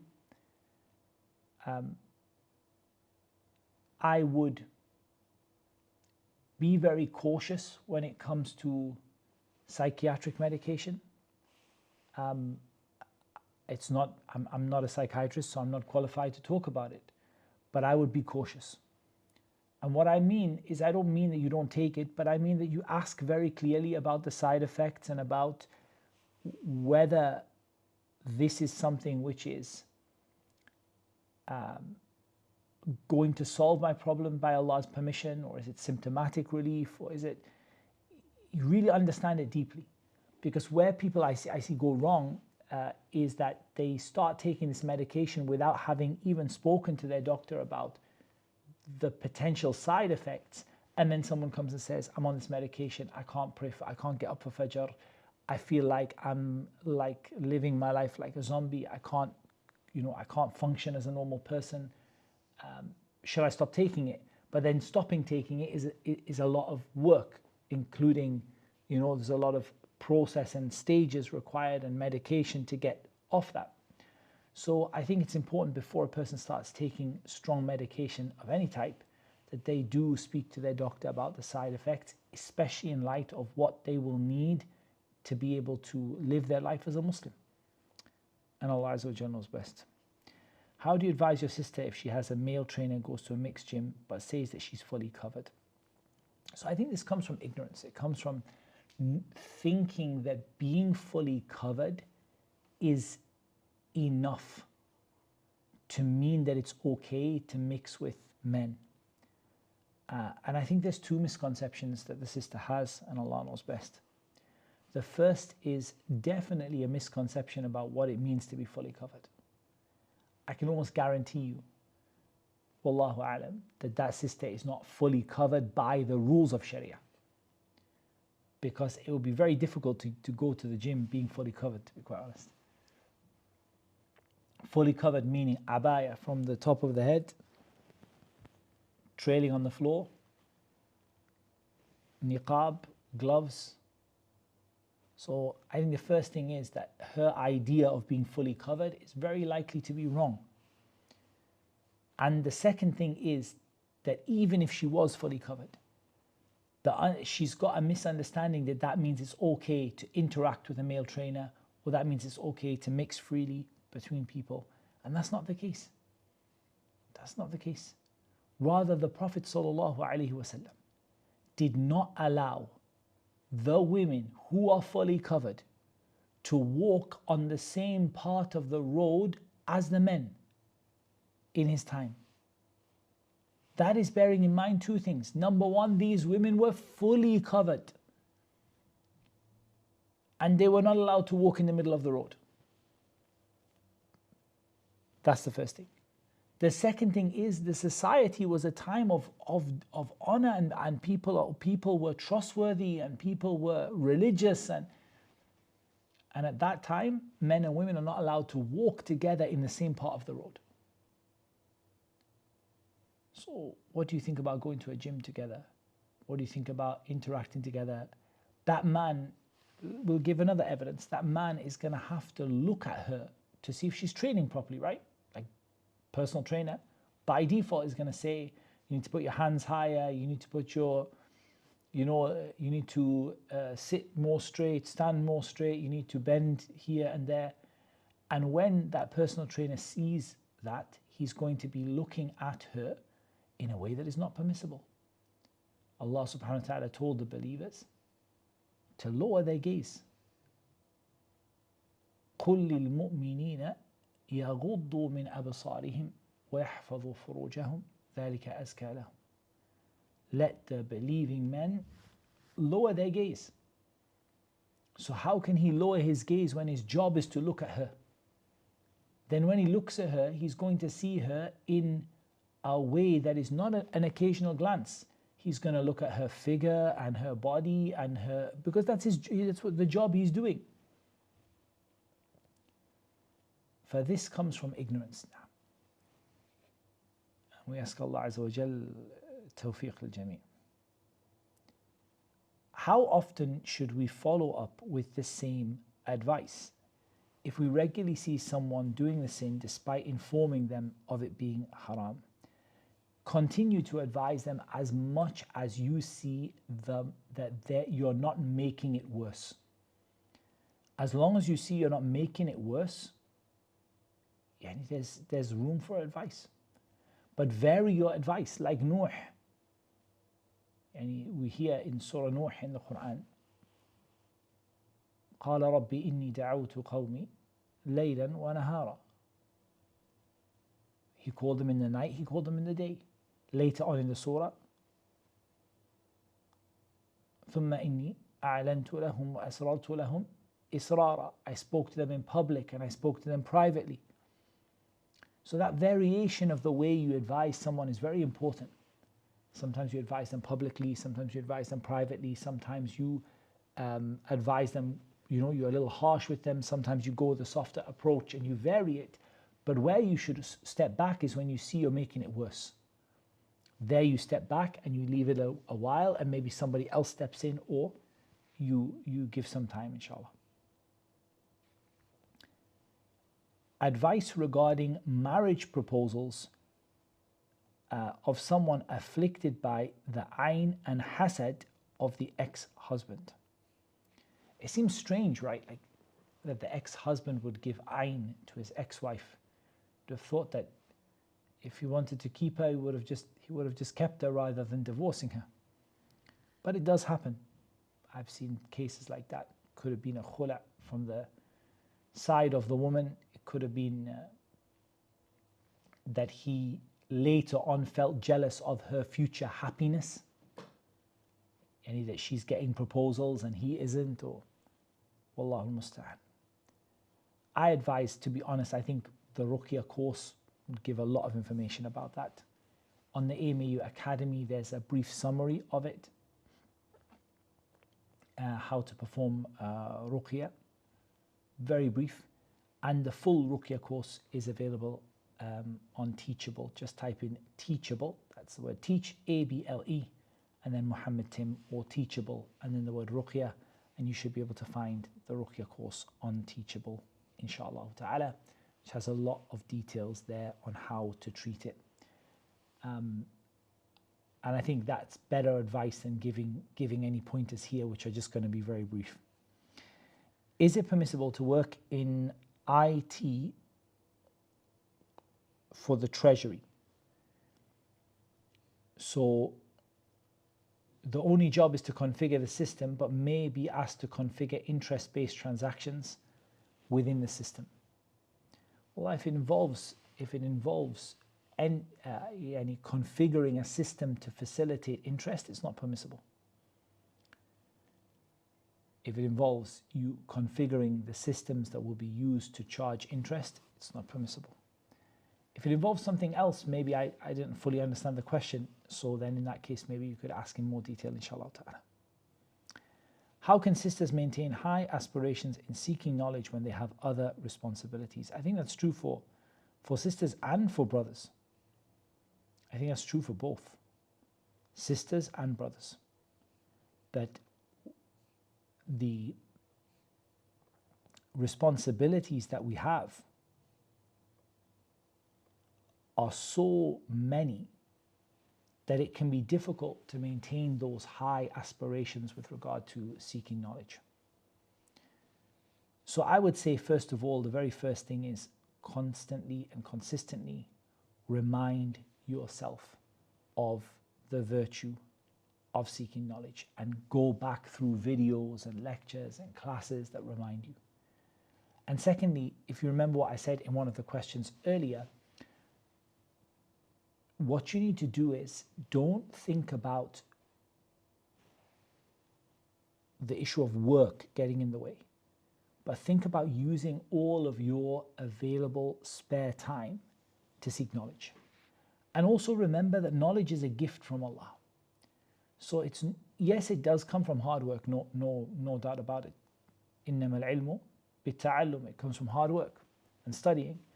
But at the same time, Allah subhanahu wa ta'ala can put barakah in very little time and give you a huge amount of knowledge if you do the causes of that barakah, which is the statement of Allah Azza wa Jalla, وَلَوْ أَنَّ أَهْلَ الْقُرَىٰ آمَنُوا وَاتَّقَوْا لَفَتَحْنَا عَلَيْهِمْ بَرَكَاتٍ مِّنَ السَّمَاءِ وَالْأَرْضِ. If only the people of the towns had iman and taqwa, we would have opened for them the barakah of the heavens and the earth.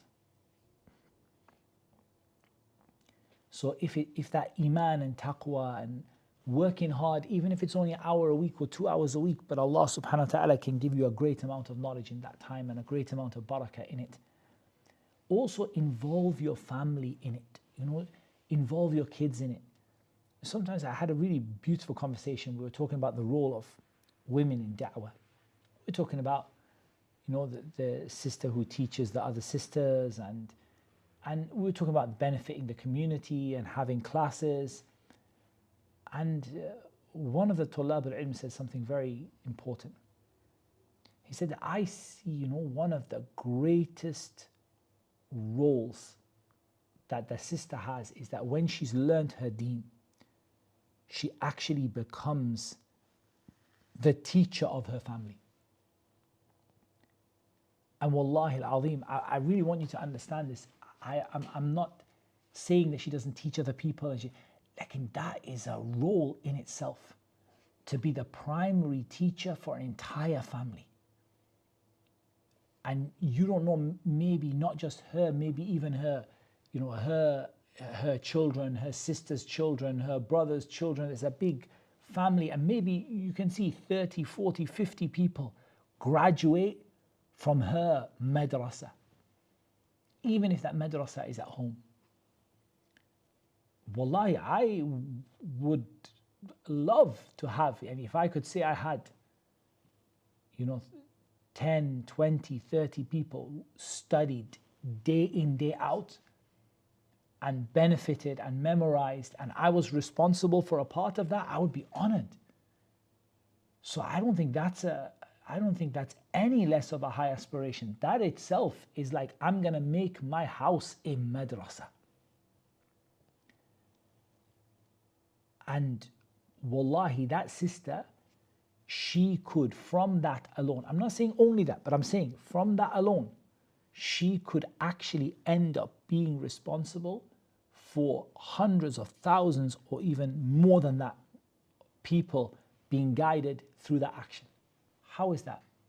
Let's just say she has a family of 5 people, 4 people, and she educates them. She is a strong talibat ilm, and she educates them, she teaches them, and she gives them hifth, and she teaches them masail, and she teaches them how to manage it, and istidlal, and all of that.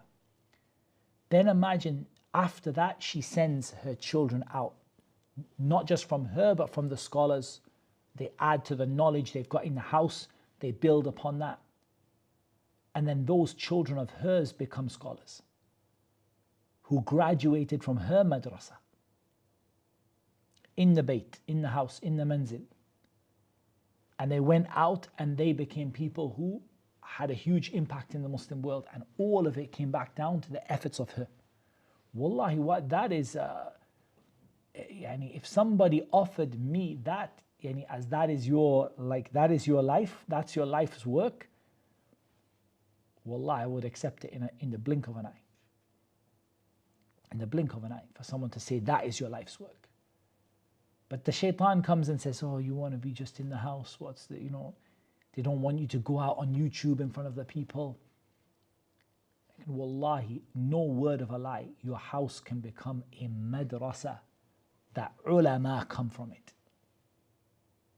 And she's a knowledgeable person, and her house became a madrasa that produces ulama. And in this, I would say, if you look at the siyar, the biographies of the people who came before, many of them, the great imams of Islam, it is specifically mentioned in their biographies that their mother was the one who started them on that journey. Al-Imam Malik, rahimahullah ta'ala, Imam al-Bukhari, A'imma kibar. And it seems like their mother had that role to, start them on that journey. Look at Imam Malik. He said, my mother used to put my turban on me. And he's little that she has to she puts the turban on him, how to wear your turban properly. And she said, go to Rabi'ah bin Abi Abdurrahman, one of the fuqaha of Medina, and learn from him etiquettes before you learn from him knowledge. She's prepared him, she's made him ready. He goes, he sits in the gatherings. Then he studies, then he becomes this great scholar, and it's credited to her effort. So wallahi, the sisters, their houses can become madaris that great ulama come out from. But which is the sister that is going to put her effort in to actually get that knowledge that she can make her house a madrasa? Not easy. It's easy to be a regular Muslim, right? Regular 9 to 5 kind of, day-to-day Muslim, and kind of teach your kids how to pray, and fair enough. Like, for her to get that much knowledge that she becomes a madrasa for her kids, that's something else. I think we've answered that one.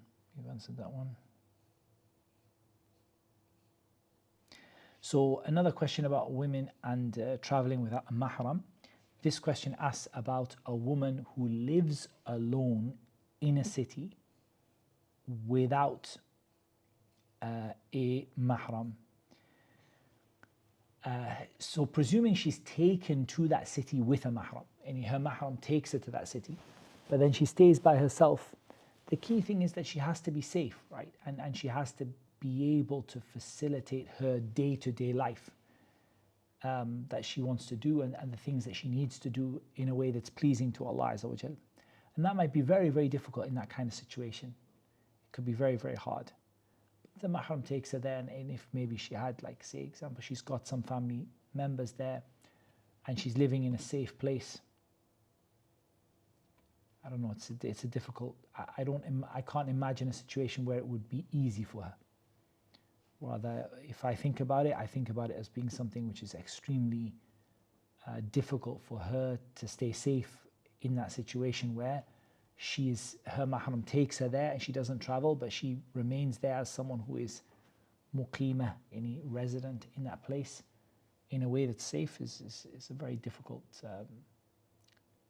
situation to imagine, and Allah Azza wa Jalla knows best. How do you know your istikhara will be answered, and how is it answered? So the first thing that we can see from this, and this is very important, is that people actually don't understand what istikhara is.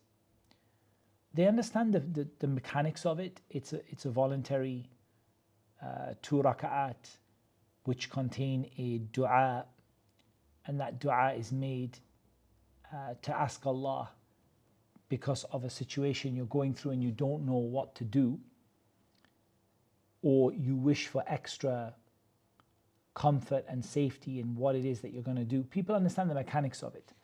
But I think where people become confused is that they think that the outcome of istikhara should be some kind of dream or some kind of knowledge of what you're doing being right or wrong. And that's not what it is. And just look at the dua of istikhara.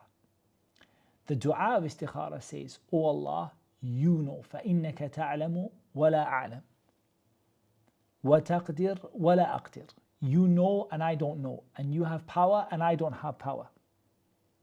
فإنك تقدر ولا أقدر وتعلم ولا أعلم وأنت علام الغيوب. الله أكبر. Just pause for the adhan, inshallah. الله أكبر.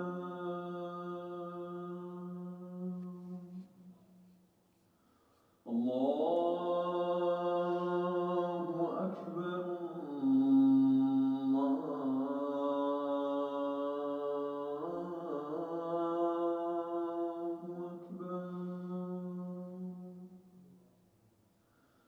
أشهد أن لا إله إلا الله.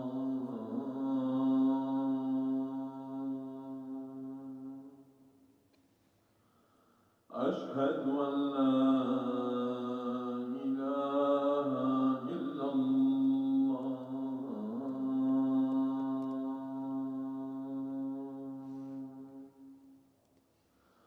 أشهد أن محمد رسول الله.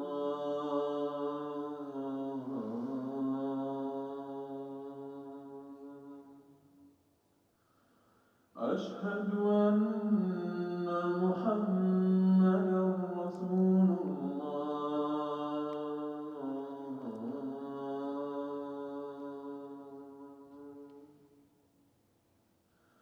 حي على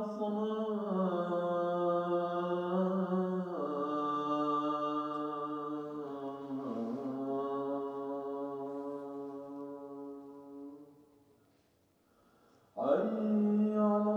حي على حي على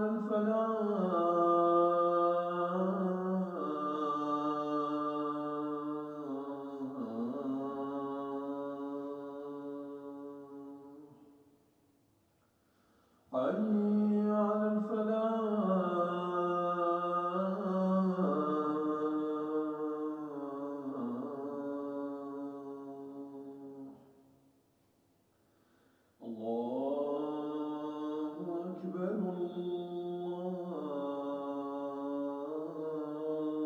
الله أكبر.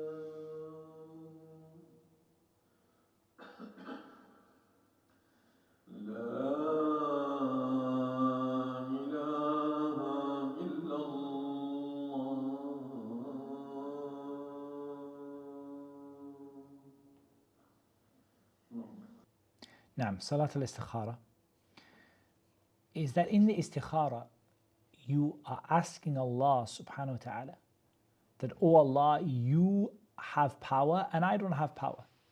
And you have knowledge and I don't have knowledge. And you are the one who knows all things.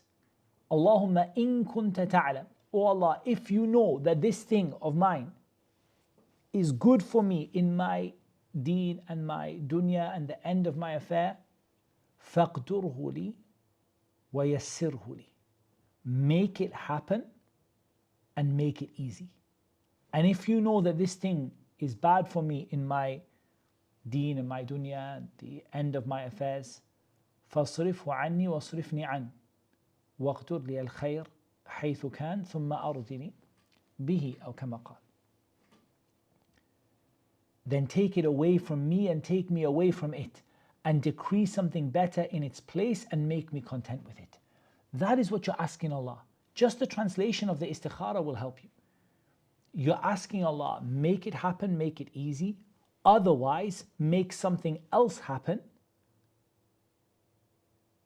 Take me away from the thing that's bad and make me happy with what you give me instead. You're not asking Allah for a dream.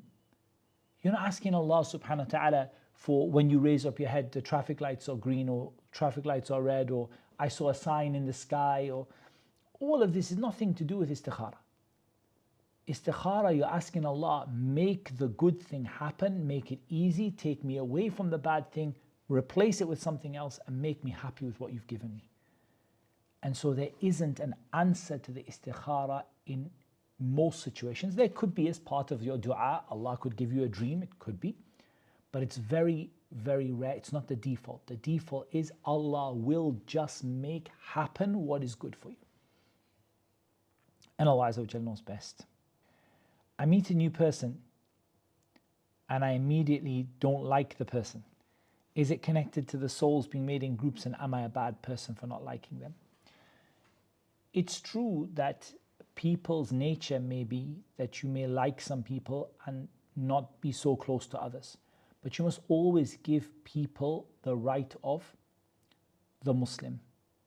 That's what you must do. It's not required that you be best friends with everybody, but you have to give them their right as a Muslim and not allow your feelings to change the way you deal with them. And then there'll be people you like and there'll be people that you don't. And Allah Azza wa Jalla knows best. What are some reasons for not getting rid of jinn through ruqya? I've been afflicted for many years. Again, I'm going to recommend the ruqya course for you on that one. Go to Teachable, type in Google Teachable, teach A-B-L-E, and then Muhammad Tim. And in there, inshallah, there's a ruqya course, and that ruqya course, bi'idhnillahi ta'ala, has the answers in detail to what you're looking for. How can someone hurt someone else and be forgiven? The victim is still hurt. You're right in two ways. In this, a person can be forgiven in what is between them and Allah. What is between them and Allah? And you transgressed against Allah when you hurt that person, and you transgressed against the person. You transgressed against the person, and you transgressed against Allah. Allah will forgive you for what is between you and Him, but then there is what is between you and that person. And here there are only two possibilities.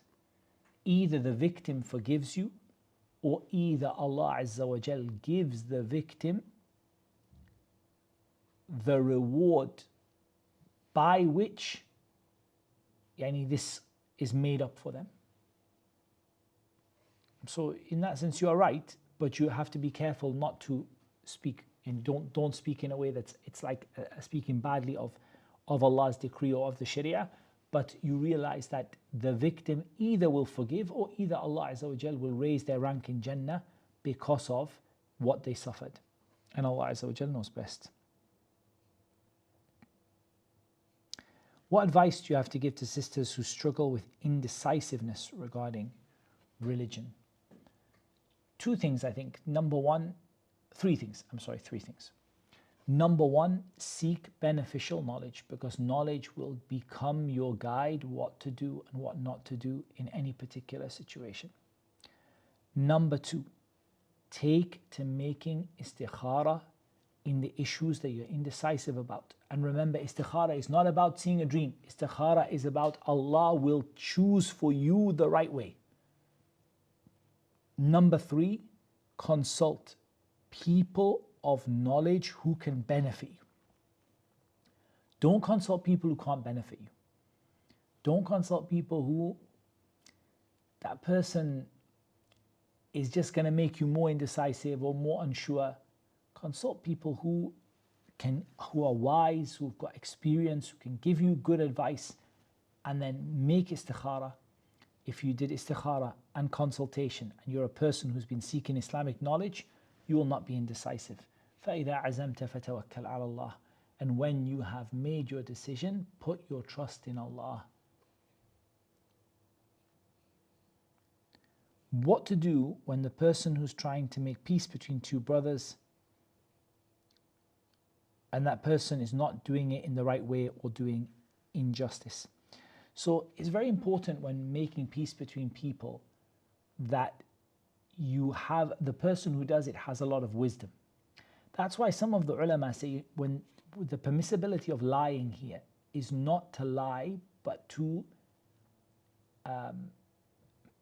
make tawriyah, and to conceal the truth. Because outright lying in making peace between people is unlikely to work. In fact, it's actually likely could well make the situation worse by outright lying. But to give, a false impression in such a way that it brings the people together, it requires a lot of wisdom.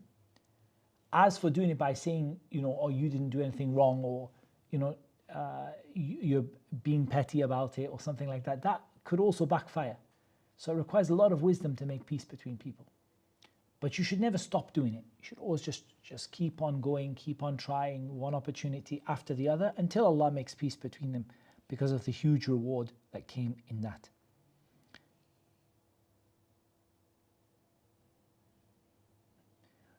A young person who's not taken seriously by their family members and they argue with him despite evidence. It's always difficult when you're young and you're trying to give advice to someone older. I did answer a question like this. I answered a question like this earlier, and it's always difficult, but you must be really respectful when you speak to your family members who are older than you. And don't allow your behavior to slip so that you end up treating them badly or using bad words or bad behavior towards them, because that's not going to get them to accept your message. وَلَا تَسْتَوِي الْحَسَنَةُ وَلَا السَّيِّئَةُ ادْفَعْ بِالَّتِي هِيَ أَحْسَنُ فَإِذَا الَّذِي بَيْنَكَ وَبَيْنَهُ عَدَاوَةٌ كَأَنَّهُ وَلِيٌّ حَمِيمٌ وَمَا يُلَقَّاهَا إِلَّا الَّذِينَ صَبَرُوا وَمَا يُلَقَّاهَا إِلَّا ذُو حَظٍّ عَظِيمٍ وَإِمَّا يَنزَغَنَّكَ مِنَ الشَّيْطَانِ نَزْغٌ فَاسْتَعِذْ بِاللَّهِ إِنَّهُ هُوَ السَّمِيعُ الْعَلِيمُ.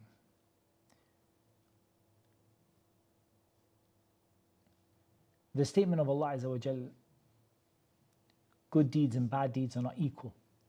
Respond in the way that is better. If you do this, the person that there is enmity between you and them will become like your closest friend.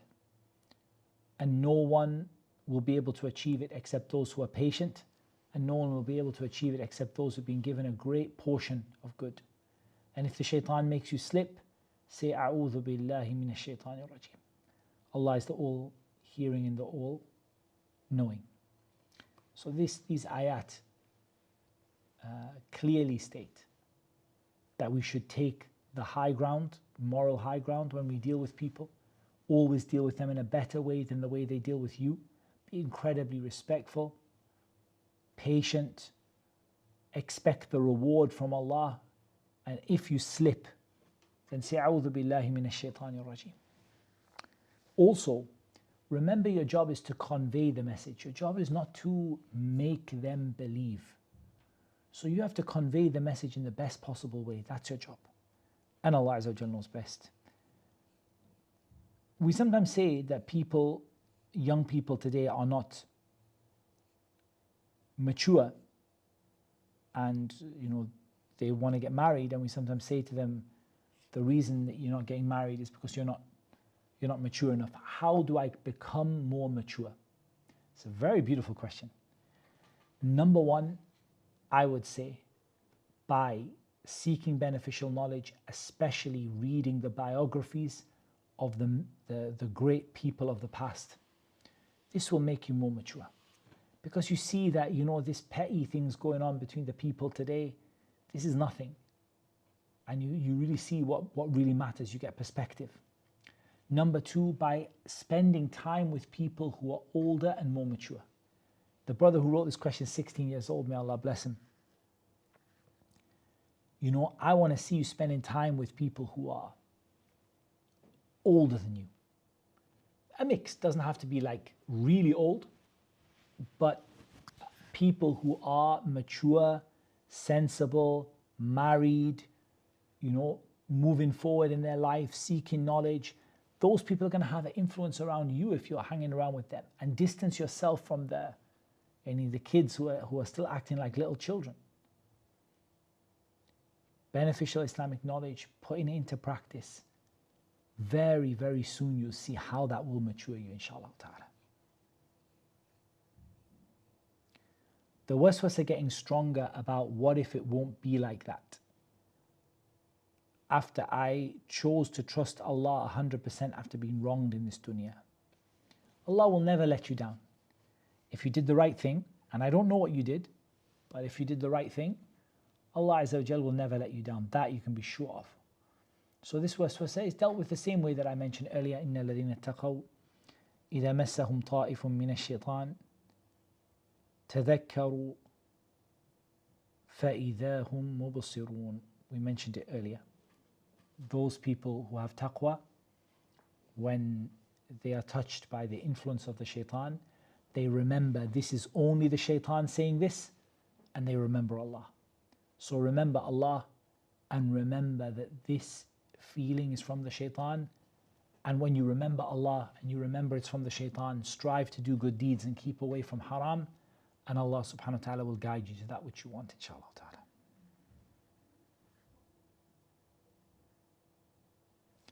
I feel doubtful of Allah while trying to climb up from a deep fall in my past. I don't know if I want to live or die. We ask Allah subhanahu wa ta'ala al-hayy al-qayyum dhal jalali wal ikram to make your situation easy. We ask Allah subhanahu wa ta'ala al-hayy al-qayyum dhal jalali wal ikram to guide your heart, to settle you, to give you a-thabat. We ask Allah subhanahu wa ta'ala to give you a long and beneficial life for as long as that is good for you. And we ask Allah subhanahu wa ta'ala for you and for us husn al-khatimah, that the end of our life is a good end. However deep you fell and however bad the situation is, the only thing that matters is the akhirah. The person who comes to Jannah and is dipped into Jannah and is asked, did you know any hardships in this world?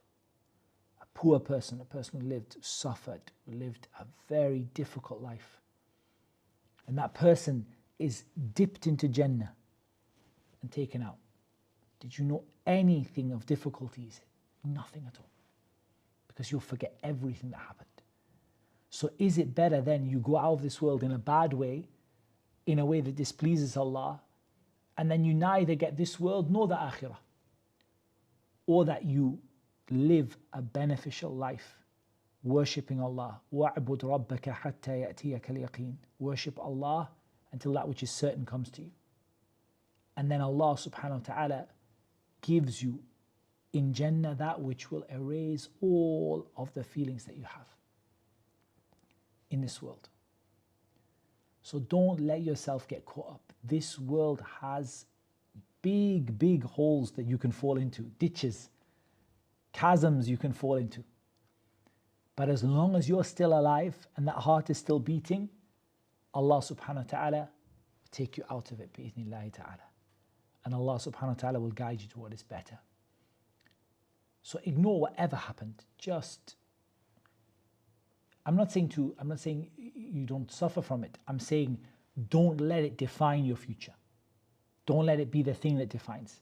Let it be the worship of Allah Azza wa Jal, turning to Him, istighfar, asking Him for help, and stepping on the road to Jannah, so that all of the worries of this dunya can be erased, and not that you end up from the people that Allah said about them, khasira dunya wal akhirah. He lost the dunya and he lost the akhirah. Wallahu musta'an. We still have a few more questions. It is time for Asr now, so I am going to still pause and come back again, inshallah. So I'm just going to put the break screen on there right now, inshallah ta'ala. And inshallah ta'ala, we'll come back in about 10 minutes, bi'idhnillahi ta'ala. And we're only going to be probably about 20-30 minutes after that, inshallah. هذا والله أعلم والصلاة والسلام على نبينا محمد وعلى آله وصحبه أجمعين. الحمد لله رب العالمين والصلاة والسلام على عبد الله ورسوله نبينا محمد وعلى آله وصحبه أجمعين. أما بعد. A few more questions left in this batch. There will definitely have to be another batch of questions, inshallah, in the future, because there's quite a lot we haven't got through, so we have to do another session perhaps next week, inshallah ta'ala. But at least we can get through in a good portion of them, inshallah ta'ala. How do I become a lecturer and share my story, the road to repentance, with people who have lost hope? I don't think that you should ever start out with the goal of becoming a public speaker. I think the goal should be to remove ignorance from yourself and people around you.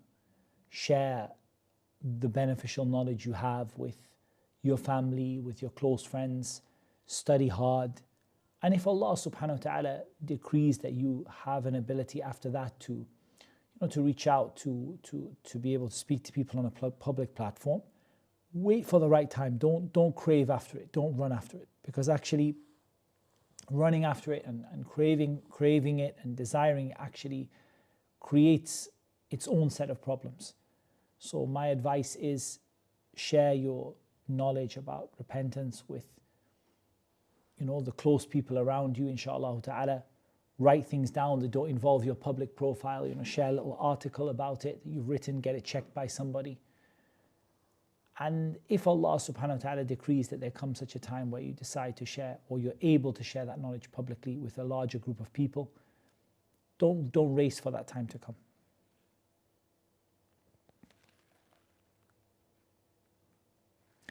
Did Rasulullah sallallahu alayhi wasallam cry for his ummah? And what were his last words? No doubt the Prophet sallallahu alaihi wasallam cried for his ummah sallallahu alaihi wasallam. Rather, this is what made the Prophet sallallahu alaihi wasallam, or this is one of the things that made the Prophet sallallahu alaihi wasallam cry. As for the last words of the Prophet sallallahu alaihi wasallam, to the best of what we know, it was as-salah, as-salah wa ma malakat aymanukum. The prayer, and take care of those who your right hands possess. And then he said, sallallahu alayhi wa sallam, ila al-rafiq al-a'la. Now I journey onto the lofty companionship, and Allah Azza wa Jalla knows best. Will the believers be scared when the day of judgment starts? That's a very good question. And there are actually two aspects to that. In general, Allah subhanahu wa ta'ala tells us that the believers will be saved from the great fear on that day. The great fear. Al-faza' al-akbar. And that they will be saved from that on that day. However, Yawm al-Qiyamah is mawaqif, a number of different situations. And in some of these situations, no doubt people will be in a state of fear. And there are situations where the entire creation will be in that state. And Allah Azza wa Jalla knows best. Are you allowed to gossip or talk about someone who is not a Muslim or a believer? No. Because ultimately, if you do this, number one, it's a bad etiquette. Number two, it's going to drive you to do it towards the Muslims. And number three, it may prevent that person from accepting Islam. One advice to create good habits. My one advice to create good habits is the hadith of the Prophet ﷺ, أحب العمل إلى الله أدومه وإن قل. Or كما قال صلى الله عليه وسلم. The most beloved deeds to Allah are those that are the most regular, even if they are small. So start off very small with the minimum standard and slowly increase. Let a bit of time pass and increase, let a bit of time pass and increase. And Allah Azza wa Jalla knows best. How do you stop having bad feelings about others and envy? Learn more about Qadr. Learn more about Qadr. One of the great benefits of the belief in Qadr is that believing in Qadr actually saves you from having enmity and bad feelings about people. And ask Allah Azza wa Jalla to remove it from your hearts. ربنا اغفر لنا ولإخواننا الذين سبقونا بالإيمان ولا تجعل في قلوبنا غلا للذين آمنوا. This dua is very good. Our Lord, forgive us and our brothers who have preceded us in faith, and don't place any animosity in our hearts towards those who believe. Is it bad to have love for people who are religious Christians? We don't have love for them because they're still disbelievers at the end of the day. إن الذين كفروا من أهل الكتاب والمشركين في نار جهنم خالدين فيها أولئك هم شر البرية. Allah said those who disbelieved from the Jews and the Christians and the polytheists will be in the fire of Jahannam forever. They are the worst of creation. At the same time, we may no doubt see an opportunity in giving them da'wah, which we don't see an opportunity in others, for example, which is a little bit harder to reach them, like an atheist. But we see in this person, they are Christian, they do recognize Isa and the other prophets, alayhimus salatu wassalam. And so you see opportunity there. But love, how can you love the person who worships someone besides Allah? And how can you love a religion which Allah subhanahu wa ta'ala said, وَقَالُوا اتَّخَذَ الرَّحْمَنُ وَلَدًا لَقَدْ جِئْتُمْ شَيْئًا إِدًّا تكاد السماوات يتفطرن منه وتنشق الأرض وتخر الجبال هدا أن دعوا للرحمن ولدا وما ينبغي للرحمن أن يتخذ ولدا. Allah subhanahu wa ta'ala said, they said the most merciful has taken a son. You have said a huge sin. Almost the heavens ripped apart. And almost the earth was ripped into shreds. And almost the mountains fell from their places. That you say that the most merciful has a son. And it's not befitting for the most merciful to have a son. إن كل من في السماوات والأرض إلا آتي الرحمن عبدا. Every single individual in the heavens and the earth comes before the most merciful as a slave. For there's no love in that. Like, you might realize that they are closer than others to you, like closer than the atheists or the people who have animosity towards you and so on. Can you explain إن الذين آمنوا والذين هادوا والنصارى والصابئين من آمن بالله واليوم الآخر وعمل صالحا فلهم أجرهم عند ربهم ولا خوف عليهم ولا هم يحزنون. Those who believe and those who are Jewish, Christians and Sabians who believe in Allah in the last day and do good deeds, they will have no fear upon them, nor will they grieve. This ayah, the most important part of it, الذين آمنوا وعملوا الصالحات. Allah Azza wa Jal didn't say all Jews, all Christians, all Sabians. إن الذين هادوا. إن الذين آمنوا, the people who believe. والذين هادوا والنصارى والصابئين من آمن بالله وَالْيَوْمِ الْآخِرِ وَعَمِلَ صَالِحًا. This is the most important part. مَنْ آمَنَ بِاللَّهِ وَالْيَوْمِ الْآخِرِ وَعَمِلَ صَالِحًا. They are the Jews who believe in Allah and the last day and do good deeds. The Christians who believe in Allah and the last day and do good deeds. The Sabians who believe in Allah and the last day and do good deeds. These are only two groups of people.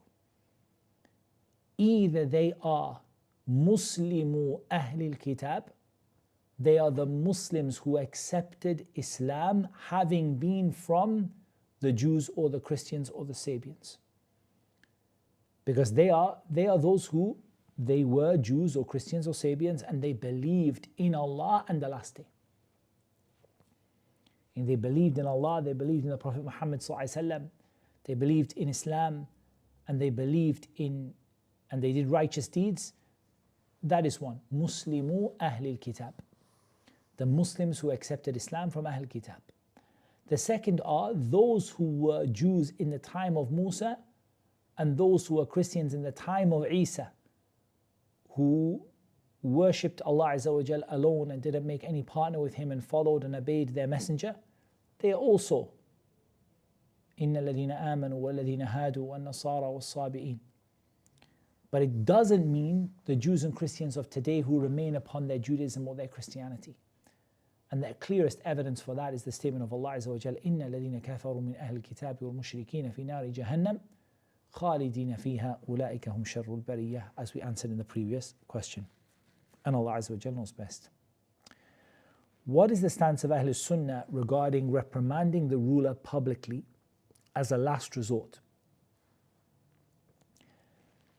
So we need to understand that the default position in all advice to the ruler and other than the ruler is to advise people privately. And that's why الشافعي رحمه الله تعالى, he said, من وعظ أخاه سرا فقد نصحه وزانه ومن وعظه علانية فقد فضحه وشانه. He said, whoever advises his brother in secret has been true to him, sincere to him, and has increased in his beauty, adorned him. And whoever advises him publicly has disgraced him and tarnished him. And similarly, from Ibn Rajab and Al-Fudayl ibn Iyad and Jama'ah min Ahl al-Ilm who brought similar statements. As for the ruler, we have an even clearer hadith. The hadith of the Messenger sallallahu alayhi wa ala alihi wa sahbihi wa sallam, from the hadith of Iyad ibn Ghanm rahimahu radiyallahu ta'ala anhu. Iyad ibn Ghanm radiyallahu ta'ala anhu ardah, that the Messenger of Allah sallallahu alayhi wa sallam said, من أراد أن ينصح لذي سلطان فلا يبده علانية ولكن يأخذ بيده فيخلو به فإن قبل منه فذاك وإلا كان قد أدى الذي عليه. Whoever wants to advise someone in a position of power, do not do so openly. However, let him take him by his hand and speak to him in private. If it is accepted for him, all good and well, and if not, he has done what is obligatory upon him to do. This is a nas from the Prophet sallallahu alaihi wasallam in forbidding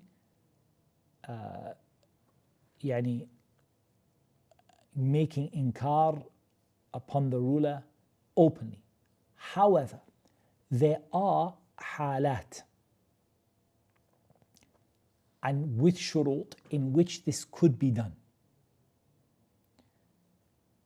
The first is if that particular munkar happens in the presence of someone publicly and they believe that they can change it without bringing a negative effect and without cursing, reviling, or rebelling against the ruler, then here it could be allowed in some situations. And there are examples of that from the Sahaba and from the Tabi'een. So, for example, a person sees that there is something being done in their presence, and there is no appropriate time to advise in private because it's been done in front of you publicly, and the person believes they can make it better. They're not going to make it worse. And their speech is not a speech of rebellion or rebuke, but just they stand and say, "O Fulan, O Abu Fulan, O Amir al-Mu'mineen," whatever it might be, "I heard the Prophet ﷺ say so and so." And the examples of that exist from the Sahaba radiyallahu ta'ala anhum wa ardahum. It's a big topic. It deserves more than just a very quick answer, but at least we gave something from it, inshallah. And Allah Azza wa Jalla knows best. What are the conditions of a scholar leaving the Sunnah? From the best of the discussions of this is Ash-Shatibi, rahimahullah ta'ala. And I don't have his statement in front of me right now, but the summary of it, or the zubda of it, the core of it, is that if a person is known for following the Sunnah, calling to the Sunnah, and they make a mistake, that mistake doesn't take them outside of being from the people of the Sunnah. Just like if they're known for bid'ah and calling to it, them following a Sunnah doesn't take them outside of being from Ahl al-Bid'ah. So it's very important that a mistake on its own doesn't take a scholar out of being from Ahl al-Sunnah. Rather, we say they are from Ahl al-Sunnah and they made a mistake in a particular issue. And especially if they are known to call to the Sunnah and to love the Sunnah and to invite people to the Sunnah and to teach the Sunnah, like they fell into a mistake, that doesn't take them outside of being from the scholars of the Sunnah. We don't follow them in that mistake they made, but it's a mistake. And if it becomes a matter where that mistake is seen to be something which is either well known, something which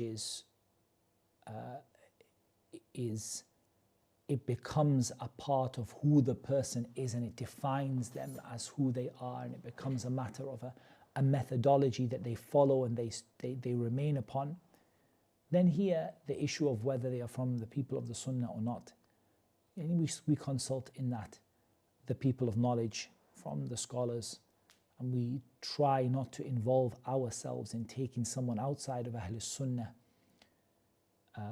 without evidence, nor without an appropriate level of knowledge to do so, and Allah Azza wa Jal knows best. A person says, I do taqleed of fiqh, Hanafi fiqh, and I don't have a more authentic source to take the Sunnah from, and some people say that I'm not upon the Sunnah.